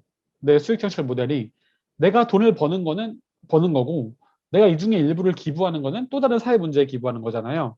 근데 이번에는 이 사회 문제 해결과 비즈니스가 긴밀하게 연결되어 있는 딜라이트와 같은 그런 케이스인데요. 이거는 사회 문제 해결을 위해서 비즈니스 하는 게 아니고 사회 문제 해결을 통해서 비즈니스를 하는 겁니다. 여러분들 커피 이제 왼쪽에 있는 사진인데 그 커피가 되게 많이 드시잖아요. 근데 사실은 한 20년 전, 15년 전만 해도 커피 이렇게 많이 마시지 않았습니다. 우리나라뿐만 아니고 외국도 마찬가지로 커피에 대한 수요가 이렇게 높진 않았어요. 근데 최근에 들어서 폭증했잖아요. 근데 가장 대표적인 브랜드 두 개 있죠. 스타벅스랑 네슬레. 그럼 이들은 상당히 호재죠. 엄청나게 성장을 했는데 근데 이들도 고민이 있을 겁니다. 수요가 엄청 증가하는데 내가 공급을 맞추기가 어려운 거예요. 너무 수요가 폭증하는데 그렇다고 커피 수확량을 인위적으로 막 늘릴 수가 없는 거잖아요. 공장이 아니잖아요. 자연 수확물은. 근데 이들은 이 스타벅스랑 네슬레는 굉장히 균질한 퀄리티의 커피콩을 써야만 하는 이유가 있습니다. 왜냐하면 스타벅스는 어디에 가도 우리나라에서 먹든 미국에서 먹든 중국에서 먹든 다 똑같은 맛이 나길 희망하잖아요. 소비자들이 그걸 기대하고 가고 또 네슬레는 여러분들 네슬레 레소프레소 아시죠? 레소프레소 같은 경우는 이제 그 캡슐을 꽂아서 커피가 나오잖아요. 근데 그거는 더 심해요. 심지어 제가 꼽든 뭐 저희 뭐 강아지가 꼽든 뭐 애기가 지나가다가 실수로 꼽든 완전히 똑같은 맛이 나야 되거든요. 스타벅스랑 네슬레 둘 다 똑같은 맛의 원천은 똑같이 균질한 커피콩인데 그 커피콩의 공급이 수요를 못 따라가는 상황인 겁니다. 근데 네슬레가 어떤 사회공헌 활동을 했었냐면은 사실은 이걸 노리고 한 건 아닌데 그 주로 에티오피아 이런 데서 커피콩이 수확되잖아요. 근데 이제 그 농부들이 사실은 과학적으로 어떤 커피를 재배하다기보다는 그냥 막 재배하니까 네슬레에서 네슬레 커피 전문가들을 파견한 거예요. 그래서 원래 에티오피아에서 농부들이 그 커피 씨앗 10개를 뿌리면은 한 3개밖에 안 됐다고 가정을 해볼게요. 그게 수율이거든요, 수율. 농업에서 말하는 수율은 내가 씨앗을 10개 뿌렸는데 그 씨앗으로 인해서 발화돼가지고 수확한 게 5개면은 수율이 50%인 거예요. 근데 이제 커피 전문가를 파견하면은 그 커피콩에 대한 수율을 높일 수 있는 겁니다. 그래서 원래는 10개 뿌리면 3개 수확되던 게 이제 전문가들 도움 얻어가지고 7개가 수확된 거죠. 그러면은 그 커피 농부들은 더 많은 커피콩을 팔 수 있기 때문에 소득이 증가되겠죠. 근데 네슬레는 사실은 여기서 그 아프리카 농부들의 이제 농업 지식 부족으로 인한 소득 저소득 문제 해결한 거예요. 농업 지식을 가르쳐주고 소득을 높였으니까. 근데 이게 사회 문제 해결했는데 여기서 그치지 않고 요거를 자신들의 비즈니스까지 연동시켰다고요. 어떻게 했냐면은 우리가 알려준 이 기술로 수확한 커피콩은 굉장히 퀄리티가 높으니까 여러분들이 우리한테 납품하세요라고 한 거예요. 그러니까 밭대기로 이제 그 네슬레가 가르쳐준 그 농부들에게 그들이 수확한 커피를 네슬레에 납품할 수 있게 해준 거죠. 농부들도 당연히 땡큐고 네슬레는 이 급증하는 커피의 수요를 감당할 수 있을 만큼 공급을 받은 겁니다. 그럼 네슬레는 앞으로 계속 이 농부들에게 소득 창출을 위한 사회 문제 해결을 위한 활동들, 커피 전문가를 파견하는 걸 계속하면은 하면 할수록 자기들의 공급을 안정적으로 가져갈 수 있기 때문에 돈도 벌 수 있다는 거죠. 이 경우가 이제 기업들이 사회와 공유 가치를 창출하는 방식인 겁니다. 이런 건 또 있는데요. 이제 여러분 시리얼 아시죠? 시리얼. 시리얼 같은 경우 지금 여기 왼쪽 그릇의 왼쪽에 있는 시리얼은 딱 우리가 아는 건강에 안 좋아 보이는 그런 시리얼이죠. 근데 오른쪽에 있는 건 건강에 되게 좋아 보이는 그런 시리얼이잖아요. 근데 우리는 주식으로 시리얼을 먹지 않지만 외국에서는 서양에서는 시리얼을 아침마다 먹는 집들이 있잖아요. 근데 아침마다 먹는 시리얼이 설탕이 많고 건강에 안 좋으면은 사회적으로도 큰 문제잖아요. 근데 만약에 어떤 기업에서 시리얼을 건강하게 만드는 거예요. 몸에 좋은 시리얼을 만드는 거예요. 그러면은 매일 먹는 음식들이 건강해지는 거니까 사회 문제가 해결이 될 거고 그 기업은 조금 더 건강한 시리얼을 팔므로써 조금 더 프리미엄을 주겠죠. 뭐 시리얼 해봤자 얼마 안 하니까 조금 더 단가 붙여도 먹잖아요. 그럼 매출도 증가하겠죠. 그러니까 이것도 앞서 말씀드린 사례랑 마찬가지로 기업이 사회 문제 해결을 하는데 그 사회 문제 해결하는 것 자체가 돈을 벌어다 주는 일인 거예요. 그럼 그 기업들은 이 시리얼 만드는 회사는 시리얼만 계속 잘 만들면 되고 앞에서 말한 네슬레는 커피콩 수확하는 걸 계속 알려주면 되는 거예요. 그리고 커피 팔면 되는 거예요. 그러니까 기업의 수익 창출 행위랑 소셜 미션, 사회적 가치 창출 행위가 긴밀하게 연결된 케이스라는 겁니다. 그리고 마지막 유형은 그 여러분들이 제품을 팔고 제품과 서비스를 마지막 단에서 팔잖아요. 근데 그 전 단계들에 있는 뭐 제품 생산이나 뭐 포장, 뭐 디자인 이런 단계, 일련의 단계들이 가치 사슬인데 이 단계에서도 사회 문제 해결할 수 있다는 겁니다. 마치 제가 17박 4일 말씀드렸을 때 옷 있잖아요. 유니폼을 만들 때 그냥 동대문 가서 만든 게 아니고 만들다가 원래는 이제 조금 더 영세상인들, 그 보문동 쪽에 있는 할아버지를 통해서 만듦으로써 사회적 가치를 낼 수 있었다고 말씀드렸잖아요. 이게 우리 입장에서는 봉사를 하기 위한 단계에 있는 가치사슬, 유니폼을 만드는 단계에서 발생시킨 사회성과거든요. 이런 부분들에 대해서 말씀드리는 겁니다. 그 사진을 보시면은 맥도날드 있잖아요. 여러분들 옛날에 맥도날드 갔을 때랑 지금 갔을 때랑 포장재가 좀 달라졌을 거예요.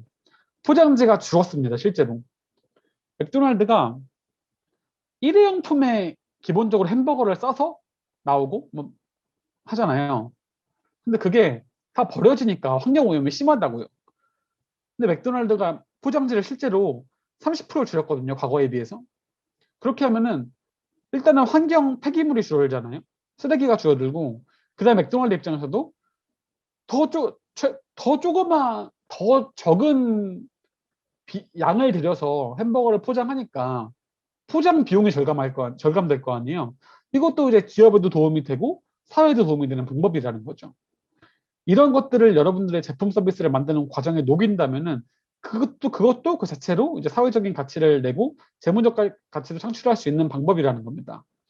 그 오른쪽에 있는 사례 같은 경우는 이제 리바이스 청바지인데 여러분 청바지 하나 만드는데 물이 보통 평균적으로 7,800리터예요. 그러니까 좀 적게 만드는 데는 3,000리터에서 10,000리터. 그러니까 청바지 하나 만드는데 물이 거의 이제 10,000리터 가까이 쓰인다는 거예요. 우리가 물 막 일상에서 아껴봤자 청바지 안 입는 게 거의 1년 물 아끼는 것보다 클 수도 있어요. 그러니까 어찌됐건 청바지를 만드는 거는 기업이잖아요. 기업에서 의류업체들에서 엄청나게 많은 옷들을 만들어내는데 이게 엄청나게 물 낭비가 된다고요. 물을 정화시키는 그 전기값이 많이 들겠죠, 나중에. 근데 기업에서도 물을 많이 쓸 필요가 없잖아요, 솔직히 말해서. 적게 쓰면은 자기들도 유리하잖아요. 다만 똑같은 퀄리티가 나온다는 점에서 그냥 그런 식으로 개발하는 거죠. 그래서 리바이스는 실제로 워터레스라고 해서 물을 적게 쓰는 방식으로 청바지를 만들었고, 이게 결국에는 자기들의 비용도 원가도 절감되면서 사회적으로도 환경적으로 도움이 된다라는 거를 이제 말씀드렸습니다. 그래서 지금까지 설명드린 게 이제 대표적인 이제 기업에서 이제 어떻게 이제 수익을 가져가는지 이런 거에 대해 설명을 드린 거고, 요리 같은 경우는 수익을 내는 게 아니고 비용을 절감하는 방식이겠죠. 어찌됐건 재무적인 가치를 사회적인 가치와 동시에 창출하는 방식입니다. 근데 좀 기타 모델을 제가 좀 말씀드리고 싶은데, 그 첫 번째는 기업 협력하는 거죠. 그러니까 사실은 기업한테 이제 CSR 사회공헌 자금을 받아서 하는 건데, 요거는 나중에 그 여러분들이 팀원들이랑 해보면 굉장히 좋은 액티비티예요. 지금 하진 않을 건데, 여러분들의 사업 아이디어가 있고 그 사업 아이디어를 후원해 줄 수 있을 것 같은 기업이 있잖아요. 머릿속에 있으실 겁니다. 그럼 그 기업을 쭉 조사를 해보세요. 그 기업이 하는 사회공헌 활동이나 뭐 주로 지금까지 해왔던 어떤 컨셉으로 어떤 사업들을 주로 해왔는지를 보신 다음에 전략을 짜가지고 설득을 하는 거죠. 제안서를 쓴다든가 아니면 직접 만나가 설득하는 건데, 그런 것들을 미리 팀원들이랑 얘기를 해보면은 아, 우리가 어떤 점에서 어필이 되고 어떤 점에서 어필이 안 되는지가 그러니까 시뮬레이션, 롤플레잉처럼 해보면 나옵니다. 그래서 그런 것들을 보완해 가면은 좀 좋을 것 같은데, 사실은 기업 후원 받는 거는 이런 식으로 접근한다고 반드시 되는 건 아니에요. 굉장히 운이나 여러 가지 환경들이 갖춰져야 되는데, 그런 부분들을 나중에 질문 있으시면은 그 다음 시간부터 강의하시는 김민석 교수님이 또 LG전자에서 CSR 팀장으로 오랫동안 계셨기 때문에 잘 아실 거예요. 김민석 교수님께 좀 여쭤보면 좋을 것 같고요. 두 번째는 요즘 이제 많이 뜨는 개념이라고 할 수 있죠. Pay for Success인데, 그러니까 성공에 대해서 내가 지불한다는 거예요. 그러니까 과거에는 기업이나 정부에서 비영리 단체나 뭐 좋은 일을 하는 사회적 기업한테 돈을 먼저 주고 좋은 일을 하라고 했잖아요. 그렇게 하다 보니까 일단 효율성이 떨어져요. 솔직히 말해서 돈 받으면 살짝 마음이 변하잖아요. 그렇게 효과적으로 하기 쉽지 않습니다. 그래서 생각한 게 채팅. 아, 네, 김민석 교수님 계시는 분이. 네. 그래서 이제 약간 어떻게 보면은 돈을 지불하는 방식이 바뀐 건데, 일단은 돈을 주고 일을 하는 게 아니고 먼저 사회적인 일을 하시고 그 사회적인 가치에 걸맞게 우리가 보상을 해드리겠다라고 하는 겁니다. 그래서 pay for success, 성공했을 때 돈을 준다는 거예요. 지금 우리나라 같은 경우는 SK그룹에서 사회공헌 활동을 굉장히 활발하게 하잖아요. SK 같은 경우는 SPC라는 제도가 있어요. 나중에 여러분들이 사업을 만드실 때도 참고가 많이 되실 만한 사례인데, 소셜 프로그레스 크레딧이라는 거의 약자예요, SPC가. 소셜 프로그레스가 사회적인 진보잖아요. 사회적인 성과고, 크레딧이 그거에 대한 크레딧을 주는 건데 돈으로 줍니다. 만약에 제가 소셜벤처 A고 제가 SK SPC 그룹에 SPC 그룹은 SPC 사업에 이제 참여를 하는 거예요. 그럼 서로 합의된 지표가 있습니다. 사회성과 지표가 있죠. 아까 제가 말씀드린 뭐 농부들의 뭐 소득 증대분 이런 것처럼 그런 지표를 잡는 거예요. 상호 합의된 지표를 잡고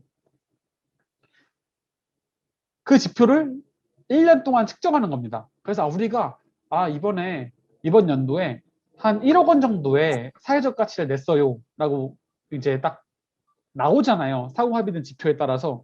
그러면은 그것의 20%를 SK에서 그 소셜벤처 A 저에게 그냥 꽂아주는 거예요. 그러니까 원래는 2천만 원을 주고 그런 일을 했어야 되는데 제가 먼저 창출한 다음에 주는 거죠. 이렇게 되면은 소셜벤처의 효율성이 높아지죠. 돈을 나중에 받으니까 제가 조금 더 키워가지고 더 열심히 할수록 더 많이 받잖아요. 비율대로 가니까 더 효과적으로 일을 할 수도 있고, 기업들도 돈을 허투루 쓰지 않고 오로지 창출된 성과에 대해서 돈을 기부하는 방식으로 이제 돈을 지원하는 방식으로 흐름이 되다 보니까 이제 서로 윈윈이라는 이제 그런 어떻게 보면 사회적인 지지가 많이 일어나고 있는 상황이에요. 그래서 이 경우는 사실은 제가 제 돈으로 사업을 했어요. 그래서 1억 원의 사회성과를 냈어요. 근데 제가 그걸 내기 위해서 한 마이너스 1,000만 원의 적자를 본 거예요. 근데 마지막에 2,000만 원이 들어오잖아요. 그럼 저는 플러스 1,000만 원이 되는 겁니다. 영업이익이. 그런 식으로 이제 그 영업의 수익으로 소셜벤처나 사회적 기업이 가져갈 수 있는 부분들이 있다는 거를 아시면은 활용하시기 좋을 겁니다. 근데 여기서 중요한 거는 사회성과 지표에 대한 측정이에요. 그래서 제가 그 프로블럼 트리에서 여러분들의 사업의 위치를 파악하고 있는 게 굉장히 중요한 게 그걸 정확하게 알고 지표를 관리해 나가야 내가 창출한 사회성과에 대해서 주장할 수 있고 그 사회성과에 대해서 보상을 받을 수 있는 겁니다. 그 다음에 제가 이제 한 5분 내로 수업을 끝내고 질문을 받고 할 건데요. 이제 여러분들 사업 계획서 쓰실 때 이제 시장 이제 뭐 매출 계획 뭐 이런 걸 쓰잖아요. 그때 쓰실 수 있는 하나의 툴입니다. 툴. 지금까지 했던 내용과는 조금 더 전환해가지고 좀 바뀌는 내용인데 실질적인 툴인데 그 TAM, SAM, SOM이라는 툴이 있어요. 그래서 TAM은 Total Available Market이에요. 전체 시장 크기. 그래서 제가 어떤 사업을 하는데 그 사업이 어떤 섹터에 소속돼 있냐가 되겠죠. TAM이. TAM이 클수록 좋습니다. 제가 그러니까 옷 얘기하면서 스몰, 미디엄, 라지, 엑스라지 얘기하면서 너무 작은 시장에 매몰되다 보면은 확장성이 떨어지기 때문에 오히려 처음부터 큰 시장을 타겟하는 게 낫다고 말씀드렸잖아요. 그런 측면에서 일단은 TAM이 큰 시장으로 공략하는 게 훨씬 더 좋습니다. 그 다음에 SAM은 그 중에서 일단 큰 시장인데 그 중에서 나의 아이덴티티에 맞는 시장이 있을 거 아니에요. 그게 SAM입니다. 서비스able available 마켓인데 내가 서비스를 할 수 있는 마켓이라는 거죠. 예를 들면은 뭐 예시는 뒤에서 설명드릴게요. 그 다음에 SOM은 이제 그 SAM 내가 타겟할 수 있는 그 시장 중에서 지금 나의 수준에 내가 가지고 있는 인력이나 자원을 감안했을 때 요 중에 10% 정도 내가 가져올 수 있겠다. 또는 나는 완전히 자원이 많으니까 100% 가져올 수 있겠다. 이런 식으로 정하는 게 SOM입니다. 요거를 나중에 기업에서 사업 계획서를 발표하거나 피칭을 할 때 이제 여러분들의 목표 시장 같은 게 있잖아요. 그런 거 쓸 때 TAM부터 SOM까지 이렇게 내로우 다운 하는 거죠. 점점 줄여나가면서 분석해 보면 좋을 건데요. 실제로 에어비앤비가 기업 발표할 때 썼던 자료거든요. 자, 에어비앤비 같은 경우는 이제 그 TAM 있잖아요. TAM 전체 그 가능한 마켓이 여행업이 TAM인 거죠. 자기들은. 그래서 전체 여행에 이제 뭐 이 정도의 규모다. TAM이. 근데 그 중에서 유효한 거, 나의 아이덴티티에 맞는 게 SAM이라고 말씀드렸잖아요. 그게 에어비앤비 같은 경우는 사실은 모든 여행이 아니겠죠. 이 전체 이 동그라미, 왼쪽 동그라미, 이 전체 TAM이 자기가 가능한 시장은 아닐 거고, 그 중에서도 좀 상대적으로 좀 싸게 여행하려고 하는 사람들이 있을 거예요. 대학생들, 뭐 배낭여행객들이나 이런 사람들이 자기들의 타겟이겠죠. 그리고 또 온라인 부킹 서비스를 사는 사람들 있잖아요. 왜냐면 기본적으로 에어비앤비는 온라인 기반이기 때문에 온라인 부킹 서비스를 통해서 하는 사람들 그 두 가지가 자기들이 타겟할 수 있는 자기들의 아이덴티티에 맞는 시장일 겁니다. 그래서 저희 보면 막 비행기표 예매할 때 스카이 스캐너 같은 거 봐가지고 제일 싼 거 하잖아요. 그런 사람들이 딱 에어비앤비에 타겟인 거예요. 그래서 요 전체 왼쪽의 시장 중에서 이런 사람들이 요 정도더라고 보는 거죠. 그 다음에 이 중에서 이 가운데 동그라미가 내가 타겟할 수 있는 시장인데 그 중에서 지금 내가 가진 자원으로 얼마나 가져올 수 있을까를 정하는 겁니다. 여기서부터는 살짝 이 왼쪽 두 개는 어느 정도 객관적인 데이터가 나와 있을 건데 이 세 번째는 제가 정하는 거예요. 저의 자원과 나의 가능성을 가정을 하고 몇 퍼센트를 가져온다 이런 거거든요. 그래서 이 가운데 SAM에 속한 고객군 안에서도 에어비앤비가 가져올 수 있는 에어비앤비 영업 인력이나 마케팅 비용, 가용 자원들을 기반으로 요 정도 가져올 수 있겠나라고 하는 겁니다. 그래서 이 TAM, SIM, SOM은 실제로 에어비앤비가 아이할 때 썼던 거고 이 자료도 그대로 썼던 거니까 여러분도 나중에 참 이런 식으로 논리적으로 우리가 타겟할 수 있는 시장을 가져가는 게 이제 좀 유용할 것 같고요. 사업계 쓰실 때.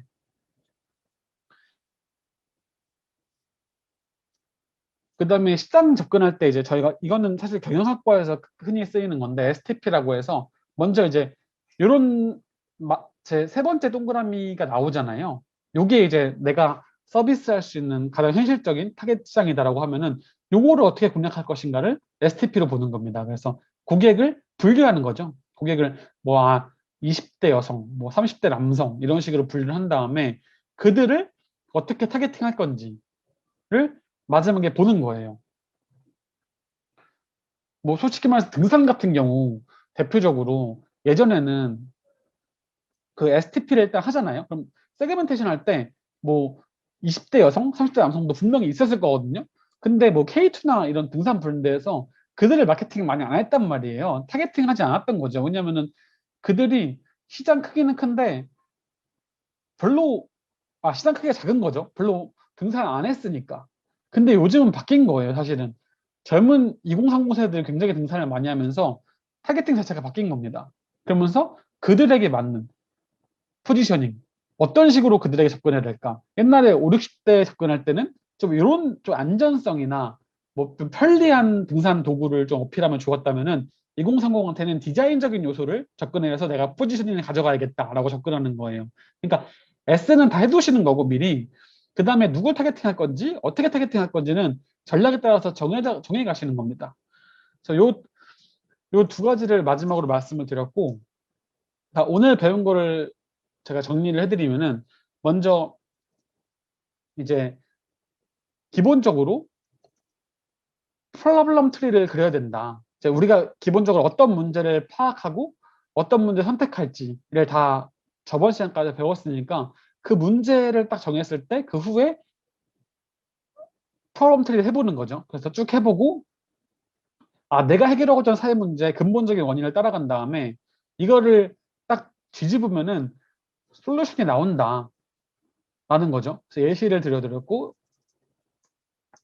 이 수많은 갈래들 중에서 사회 문제를 해결할 수 있는 가능성들이겠죠. 이 중에서 내가 하나 또는 두 개 선택할 건데 이게 결국에는 나의 사업 모델이 되는 거다.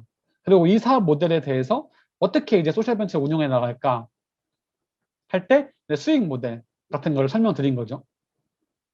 이런 식으로 수익 모델을 창출하면서도 사회적 가치도 가져가는 모델을 생각해 보시라고 한 거고 그 외에도 뭐 그 기업 CSR을 받는다든가 아니면은 이런 지원들, 내가 성공한 거에 대해서 보상을 받는 제도들을 활용한다든가 이런 것들을 생각해 볼 수 있다는 거였고요.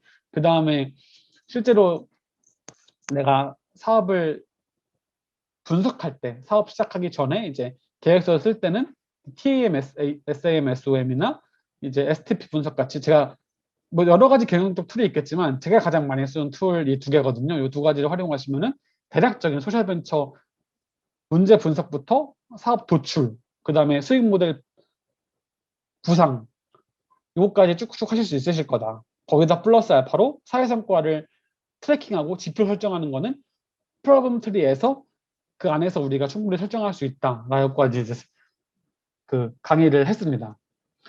그래서 저희가 한 10분 정도 이제 시간이 남았는데 혹시 질문이나 어떤 문의사항 같은 거 있으시면은 그거 받고 수업 끝내도록 하겠습니다. 예, 저 박명일입니다. 네네. 네. 그 설명해 주신 이제 사회적 성과나 재무적 성과 크게 말씀해 주셨을 때 그 예들이 전부 다 제조업이거나 아니면 유형의 상품이 있는 산업들이었는데 만약에 문화산업이나 미용산업 같이 그 무형의 서비스업일 경우에는 어떤 식으로 재무적 성과를 그러면 실현시킬 수 있을까요? 네. 그러니까 서비스업 같은 경우도 사실은 돈을 지불받고 하는 서비스업이 있지 않나요? 그러니까 그 명일님께서 생각하시는 부분이 서비스업 중에서 좀 수익 모델을 창출하기 어려운 걸 말씀하시는 건가요? 그게 아니라 이제 비용 절감 예를 많이 드셨는데 재무적 성과에 네네네. 왜냐하면 지금 제가 말했던 무형의 서비스 같은 경우에는 사람이 자원이기 때문에 거의 대부분이 만약에 무엇인가 재무적 성과로 비용을 줄인다고 하게 되면 그 줄일 수 있는 여지가 뭐 별로 없어 보여가지고 혹시나 방법이 있나 싶어서 여쭤봤습니다. 아, 네. 조금 제가 구체적인 사례를 들으면 좋을 것 같은데 그게 좀 공유가 어려우시면은 그 사실은 만약에 사람을 기반으로 어떤 서비스를 제공하는 거라면은 그 가치 사슬 안에서 사회성과를 극대화할 수 있는 방법이 취약계층을 고용하는 방법이 있어요. 그러니까 우리가 뭐 5명을 고용하는데 효율성을 위해서 사실은 5명을 그냥 제일 잘하는 사람 고용한다 이러면은 물론 편하겠죠. 근데 소셜벤처들은 조금 더 사회적 가치를 내고 싶으면 5명을 취약계층을 고용한다든가 장애인을 고용해가지고 운영을 잘하는 거예요. 그분들에게 잘 가르쳐주고 그분들의 생산성을 높이는 방식으로 해가지고 비장애인 또는 비취약계층을 고용했을 때랑 똑같은 퍼포먼스를 내잖아요. 재무적으로 기업이. 그러면은 사실은 똑같은 재무적인 퍼포먼스를 냈음에도 불구하고 그 과정에서 취약계층을 고용했기 때문에 그 사회적 기업의 성과가 훨씬 더 높을 수 있겠죠. 그런 식으로 이제 사회적 가치를 가치 사슬 안에서 만들어갈 수 있을 것 같습니다. 네, 알겠습니다. 아직은 좀 감을 잡기 좀 힘들어서. 그러니까 제가 구상하는 쪽은 제조나 아니면 유통 쪽이 아니라 무형의 서비스이기 때문에 그걸 어떤 식으로 해야지 두 가지를 같이 좀 효과적으로 표현하거나 아니면은 성과를 올릴 수 있을까 싶어서 여쭤봤는데 아직은 잘 모르겠습니다. 아, 네. 명일님은 그 보니까 멘토링을 신청해 주셔가지고 제가 네, 조금 더 생각을 해보고 또 한번 개인적으로 말씀을 또 드리겠습니다. 알겠습니다. 감사합니다. 네. 네, 감사합니다. 혹시 명일님 그럼 그 내용에 대해서 조금 더 뭔가 여기서 이제 모두에게 공개하기 어려운 내용의 개인적인 비밀이나 뭐 사업적인 기밀 같은 게 있으시면은 그 여기서 말씀하시기 어려우시면은 저한테 이메일 보내주시거나 하면은 또 제가 조금 더 미리 생각해보고 말씀드리도록 하겠습니다. 예, 알겠습니다. 네. 아직 구상 중에서 딱히 밝히기가 좀 아, 네네네. 어설프습니다. 아, 네, 알겠습니다. 또 다른 분 이제 질문이나 코멘트 있으신가요?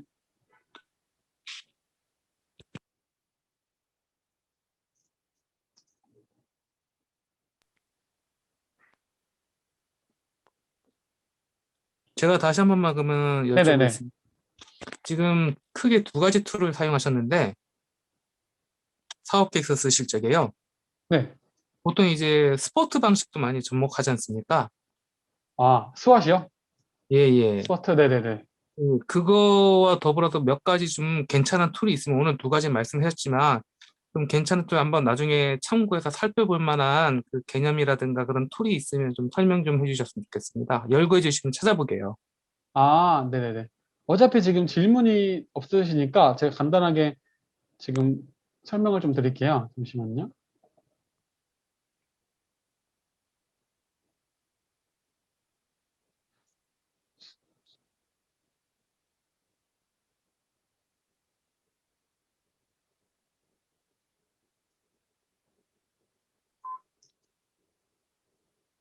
이게 사업계에서 쓰실 때 사실 이런 거를 일일이 슬라이드에 넣어가지고 설명하는 거는 좋은 아이디어는 아니고요.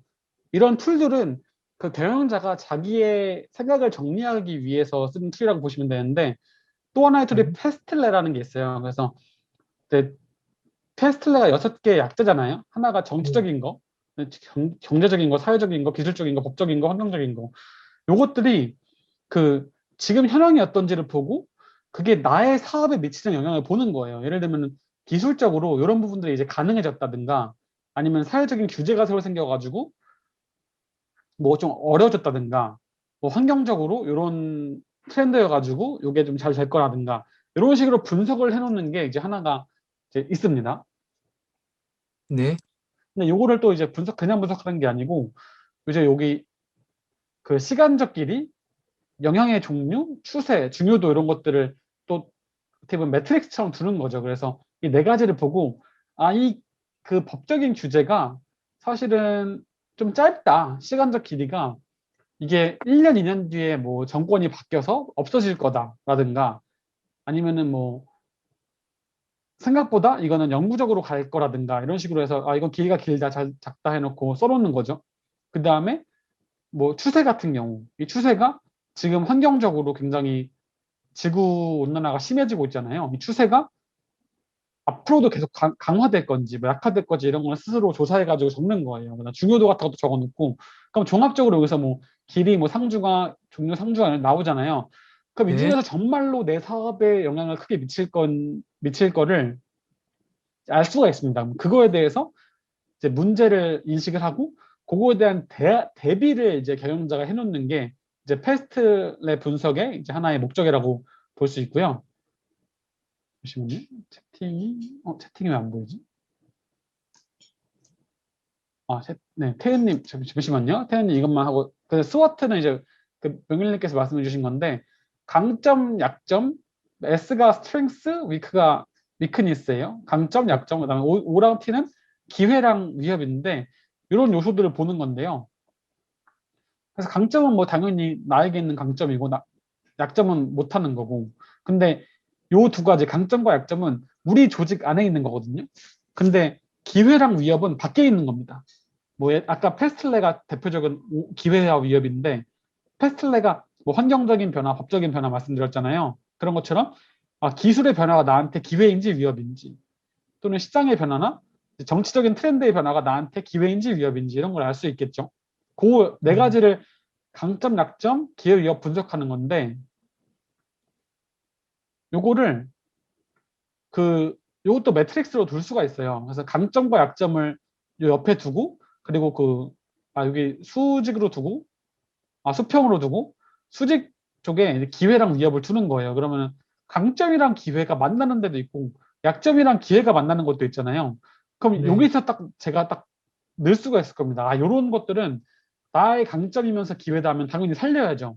근데 어떤 것들은 그 기회가 왔는데 내가 그 기회를 살릴 수 있는 내가 기회를 살릴 수 없는 그 능력이 없는 거예요. 나한테 약점인 부분이 이제 있는 거죠. 그렇다면 약점을 보완하면 기회를 살릴 수 있는 거잖아요. 이런 식으로 전략을 짤 수가 있는 겁니다. 요걸 기반으로. 음, 그래서 네. 뭐 이런 것들은 이제 제가 이거는 그 정유진 선생님 통해서 요 PPT를 올릴 테니까 좀 천천히 보시면 될 것 같고요. 근데 요거는 제가 사업계 쓰실 때 뭐 스왓을 요구하는 경우도 있어요. 그래서 사업 케이스에는 뭐 스왓이나 뭐 패스트라인 이런 걸 쓰셔도 되는데 사실은 일반적인 투자자 피칭이나 아니면 일반적인 사람들한테 본인의 사업 모델을 소개할 때는 이런 거를 꺼내서 보여주는 순간 되게 지루해할 거거든요. 그래서 어떻게 보면 자기 자신들의 이제 그 머리를 정리하는 툴로 사용하시면 될 것 같습니다. 아무튼 이건 제가 공유해드리겠습니다. 네, 감사합니다. 네. 그리고 태은님께서 질문하신 것 중에 이제 피칭할 때 초기에 데스밸리가 있는데 그럴 시기가 있을 것 같다고 객관적인 시기에서 말씀을 그쵸. 그러니까 약점을 드러내냐 안 드러내냐인데 사실은 그러니까 피칭할 때 제가 팁을 몇 개 드리면 일단 태은님에 대한 답변은 그 데스밸리가 있을 건데 우리가 어떻게 극복할 건지에 대한 그 전략을 같이 말씀해 주시면 돼요. 말씀해 주실 거면은. 그러니까 데스밸리가 있다. 이거 어려울 거다. 끝. 이러면은 당연히 그 투자하는 입장에서 불안하죠. 왜냐면 어차피 그거에 대한 전략은 경영자가 갖고 나와야 되는데 그거에 대한 대안이 없이 걱정을 공유하면은 서로 불안해지는 분위기잖아요. 그러니까 그거에 대해서 좀 대안책이 있는 상황으로 가시는 게 좋고 이런 거는 물어보지 않으면 굳이 말할 필요 없는 것 같아요. 근데 물어보잖아요. 물어볼 때 이제 대안이 있어야 된다는 건데 여러분들 피칭 같은 거 하면은 보통 5분 주거든요. 대회나 이런 데 가면은 저도 많이 가봤는데 그 5분 지나면은 마이크가 꺼져요. 좀 큰 대회는 마이크가 꺼지는데 마이크가 꺼져도 말을 할 수 있잖아요. 누가 갑자기 올라와서 저한테 나가라고 막 밀고 그러진 않아요. 그냥 계속 하게 해주거든요. 근데 이 마이크 꺼지고 시간 지나면은 이미 심사위원들은 다 아는 거예요. 제가 시간보다 더 쓰는구나. 그래서 준비가 안 됐다라는 인식을 가질 수 있겠죠, 당연히. 그러니까 무조건 5분 안에 끝내야 되는데 이 그 그런 게 있다고요. 사람들이 내 위대한 아이디어를 5분 만에 어떻게 피칭하지? 나는 무조건 길게 할 수밖에 없을 것 같은데? 라고 하는 사람들이 있거든요. 그런 경우에는 그 PPT 5분 발표하시고 그 뒤에 슬라이드 몇 개 더 만드세요. 그래가지고 보통 5분 발표한 다음에 7분 질문 이런 식이거든요. 그럼 7분 Q&A 시간에 나오는 질문이 다 똑같아요. 솔직히 대부분 예측 가능하거든요. 그럼 그 질문들에 대한 답변을 뒤에 슬라이드에 마련해 놓는 거예요, 미리. 그럼 태연님이 말씀하신 것처럼 이 데스밸리가 예상되는데 그거에 대해서 우리 해결책이 있다라고 슬라이드에 미리 작성해 놓는 거예요. 그럼 심사위원 질문하잖아요. 그러면 그냥 그 슬라이드를 펴주면 돼요. 이렇게. 와, 우리가 그럴 줄 알고 준비했다. 이런 식으로 보여주면은 그 Q&A 시간 7분을 끌려다니는 게 아니고 내가 주도적으로 어떻게 보면은 7분을 쓸 수 있는 거예요. 내가 준비한 슬라이드로 쓸 수 있는 거예요. 그래서 어떤 분들은 발표할 때 5분 발표에 일부러 몇 개의 구멍을 뚫어놓는, 허점을 뚫어놓는 거예요. 심사위원들이 보면은 자연스럽게 저거 보면 질문이 떠오를 수밖에 없게. 질문이 떠오르면 질문을 할 거란 말이에요. 그럼 그 질문을 하면 내가 준비된 거 보여주면은 나는 실제로 5분만 쓰는 게 아니고 12분을 다 쓸 수도 있는 거예요. 그 질문이 딱 나오면은. 이제 그런 식으로 이제 피칭을 할 때 쓰시면 좋다라고 답변을 드리겠습니다. 또 질문 있으신 분 있으신가요? 네, 태연님 감사합니다. 제가 다시 하나만 더 질문 좀 하겠습니다. 네네, 네. 벤처나 스타트업이란 건 기존에 없던 사업을 하는 거기 때문에 그 통계 자료라든가 수치를 만들 수가 없지 않습니까? 네네. 예, 근데 만약에 이제 사업 계획서를 요구하는 측에서 보게 되면 가시적인 걸 보고 싶어 하기 때문에 그래프나 통계나 수치를 많이 원할 텐데, 그럴 때 대용을 할 만한 수단이 있는가 싶어서 여쭤봅니다. 네네. 보통 이제 좀 아이디어가 새로우면은 사실은 그 아이디어에 뭔가 걸맞은 데이터를 찾기 어려울 것 같은데, 어찌됐건 대부분 우리가 수치를 사용할 때는 그 사회 문제를 분석하고, 뭐 수혜자가, 뭐 예상되는 잠재 수혜자가 몇 명이고, 이런 거를 보잖아요. 그거는 사실은 내 솔루션과 관계없이 사회 문제랑 관계가 되어 있는 거거든요. 근데 사회 문제는 대부분 좀 오래된 사회 문제들이 많습니다. 뭐 그래가지고 그런 경우는 사실은 내 거는 비록 새로울지언정 내가 해결하고자 하는 문제는 오래됐을 수 있기 때문에 데이터가 있을 가능성이 높다라고 말씀드리고 싶고요.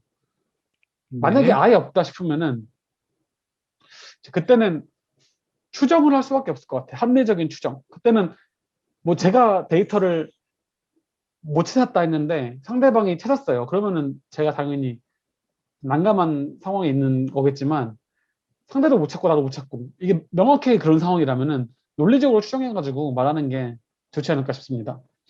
예, 왜냐면 그 사업 계획서라는 게 계속 내레이션만 가면은 아무래도 그 신뢰감이 좀 떨어질 수 있을 것 같아서 여쭤봤습니다. 네네, 물론이죠. 네, 맞습니다.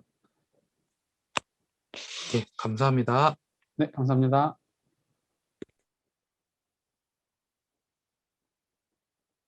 그러면은 시간이 됐으니까 수업은 이제 여기까지 하는 걸로 하고요. 네, 고생하셨습니다.